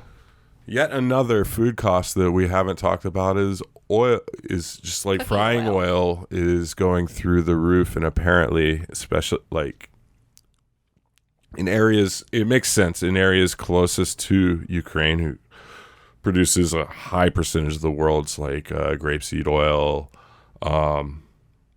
You don't have like a large stocks of it when it's ready flowing from the source up until the invasion, which will be like a new thing in North America, I believe, in the coming year. Where do most of our oils come from? Like sunflower oil, safflower oil, grapeseed oil mostly comes from the Ukraine, like the stuff that we're using. Where else do we have a source for that? Teresa? Got plenty of farmland here. Maybe not enough. Do we have a lot of farmland? We have the Midwest, but like all that shit's spoken for. Yeah, it's true. In a lot of like my experience in agriculture, my grandfather's a soybean farmer, or was a soybean farmer. It's like a lot of like the sole proprietorship farmers in the United States are under like government subsidies, so they're told to use basically like they can pick a product that they're going to grow like industrially if you have enough land for it, but you don't really have like a choice in like the actual seed that you're gonna use. Maybe like one or two variants, right? But they're like patented and owned by one of two major companies. Sure. But even then, like if you even have a yield, like the government's gonna pay you for it, and I wonder if it's the same as soybean with corn. They toss a lot of it. Like it gets wasted because it's. If you have like if you're a large corporation and you are buying all of that, you have like a large stockpile of it. You want to get rid of it so you can drive up the prices anyway. It's really fucked, but that's like that's why folks are starving in Africa right now. But we have like stolen grain from Ukraine in the possession of Russians who are selling it to countries that are starving, who have zero choice in where they're getting their grain from.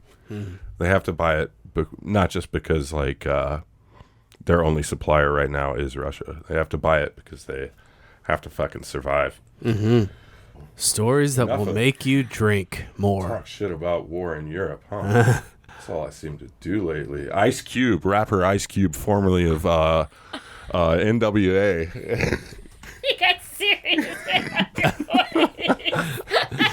From World War to Ice Cube.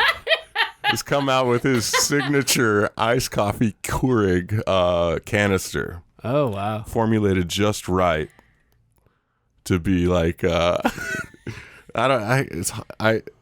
fucking dumbfounded reading this. So it's formulated in the right concentration to pour over a cup of ice to have a perfect temperature iced coffee.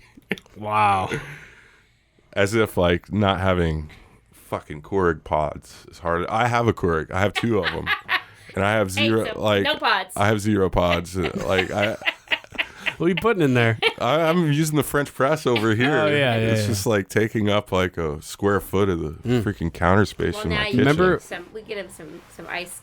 Yeah, we'll get you some Ice Cube. Remember we had the previous Booze News story, maybe 50 episodes ago, about cocktail pods.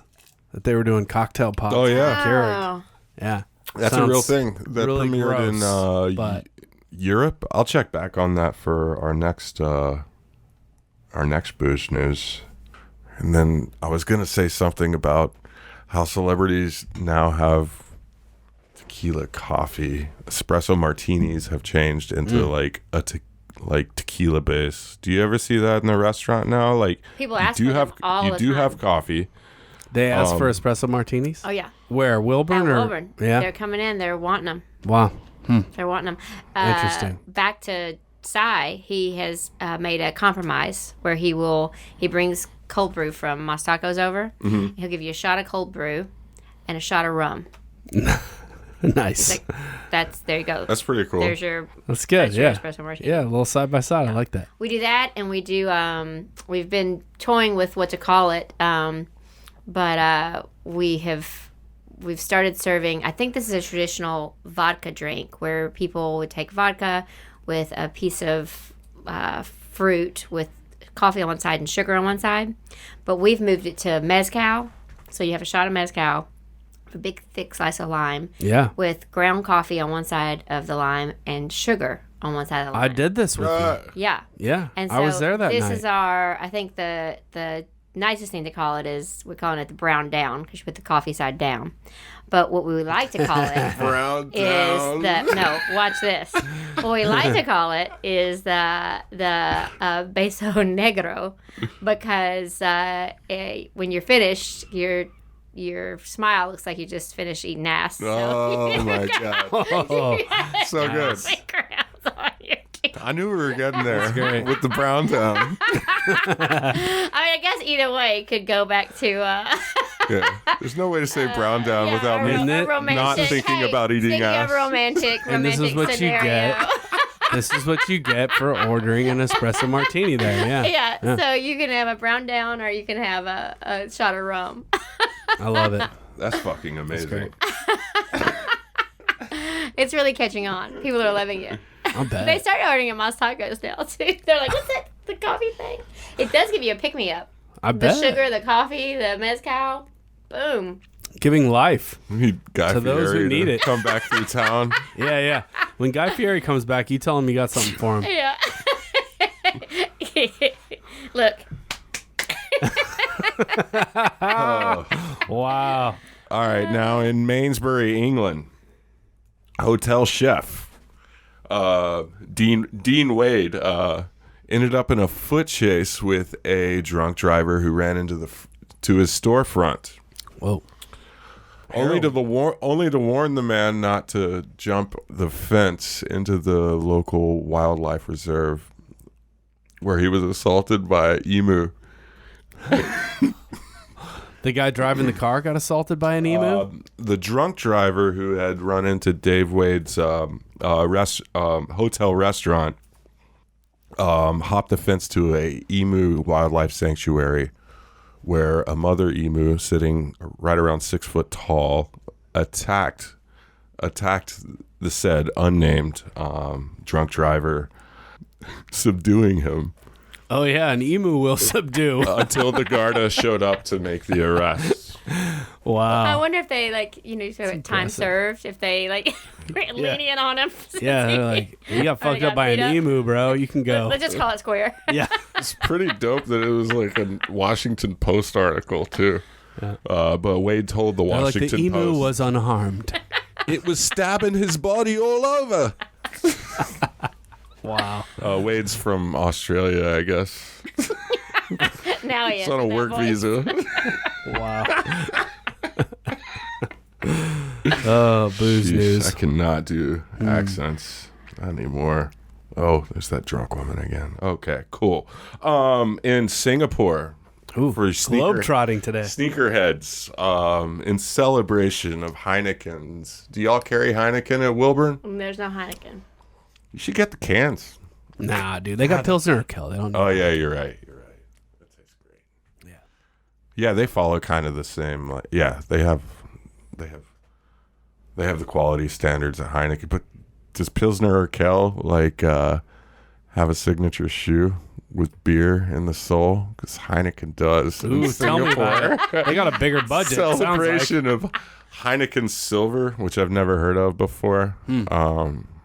They're like, I don't know it what comes that in means. cans. Silver. That's fucking marketing. That's smart. Wow. They've paired silver. with a. But what is it? With beer in the sole. So Yes. It's like for a waterbed for your feet. Pretty much, yeah. I guess in the same vein of air soles, beer sole, waterbed, beer bed, like a beer bed for your feet. The transparent soles are injected with Heineken Silver beer. I'm imagining that's like a light. Yeah, it's a light beer. The shoes are only available in. They say they're surgically injected. That just means they're using a needle. Yeah, surgically injected. Only available in Singapore. Blah blah blah. They're making 30 or 40. They're really expensive and they're really fucking ugly. They actually look like. Send me a photo. We'll put it up on the Liquid Gold like Instagram. A Heineken can. Oh yeah, but high tops, kind of. With with piss in the bottom. That's not silver. Yeah. That's gold, my friends. That's a little. That is not silver. Dude, I used to love drinking Heineken. But warm. I feel like that was like a fashion thing. I mean, not fashion thing, but it was very on trend. Like when we were I don't know, what is that? Like in the 90s or something. I felt like Heineken was very on trend. That was when I never see it anymore. Yeah. When I was in college when we first met. Kenneth and I went to college together. Did you know that? That's right, I did. Oh yeah, it's impressive. Like warm Heineken in a can was like the thing in the skater house. Maybe that's why I don't like beer. I don't need it chilled. I don't need it chilled, man. No, it was like I guess someone had said that that's the way they drink it in Germany. I was like, all right. That's how we drink it in Mervis too then. If they don't have refrigerators, I get it. It's cool. Wow. Do I have any more? espresso martinis, celebrities, have tequila brands. Yeah, I think that'll about do it, Mike. Carrie Bringle. Whoa, no, really quick. Oh, let's Peg leg porker. Let's bring it back to Carrie, Nashville. Congratulations to one of the. Do you know Carrie? I know of him. I know of his food. He is a very, very cool guy. Really, really sweet. Congratulations to Carrie, who is applying for a bottling license here in town to actually Whiskey? to bottle his to do his own bottling of peg leg porker, whiskey, and bourbon. That's eventually 20,000 square foot space to distill his own product. He's making the move. He's making the move. So he's planning on hiring something like 20 more employees, which he takes very damn good care of. Yeah. One of the sweetest pitmasters in Nashville. Yeah, really sweet guy. There's not an asshole pitmaster in Nashville, though. We can Pat talk Martin's to. really, I'm sure really he's spent, sweet guy too. Yeah, he is. I love Pat.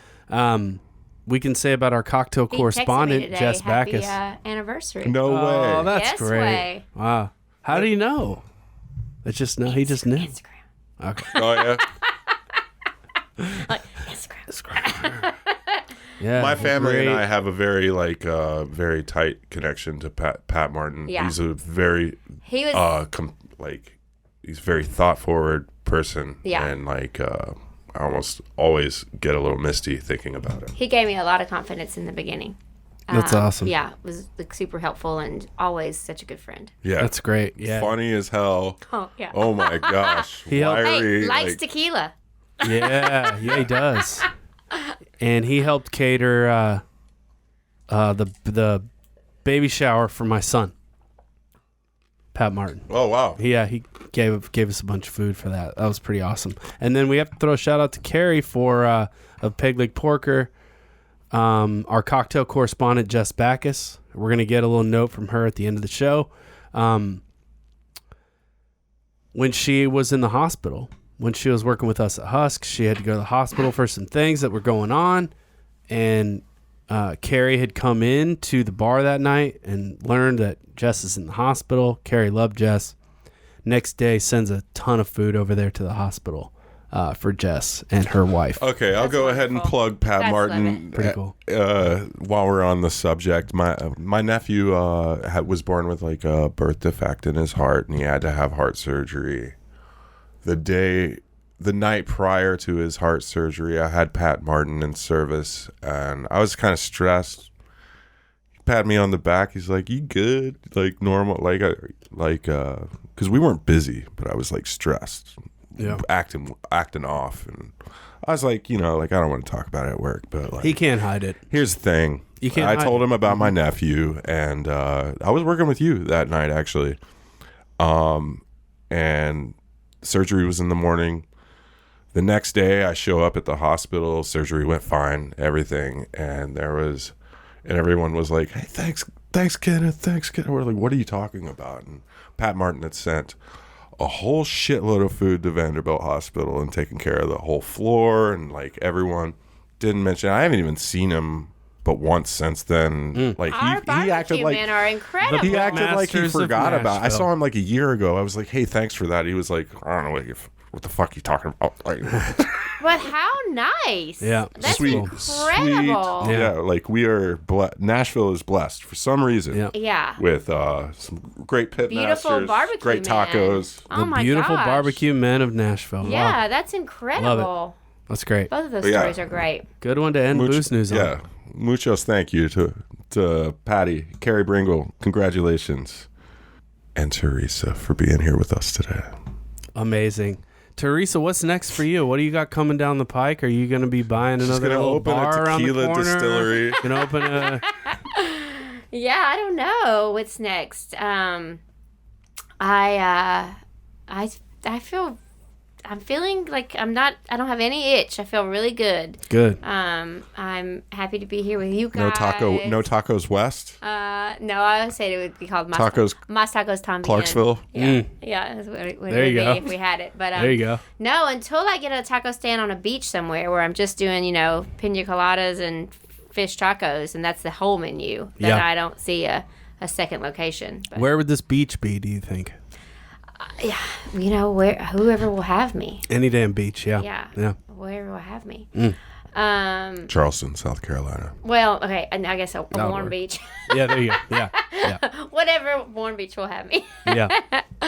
But yeah, no, I feel good. We talked about it. I say we, I guess me and the family that's living in my brain, have talked about, when all the canned cocktails came about. I thought it would be cool to do something because we do have such loyal people, and they always want to take stuff home with them, and we do a lot of larger stuff. And we've always talked about doing tamales. Like now you can get frozen tamales any day of the week at Mas Tacos. Cool. But we talked about Really? Whoa! Say that again. you can get frozen ones. Really? Yes, that's a true Wow. story. You don't have to wait for tamale day. You can get your but you have tamales. to cook them yourself at home. Sure. So we just when we make them, we. Brilliant. I should give it a shout out to my mother because she's the one that's making all the tamales now. I gave that up a long time ago.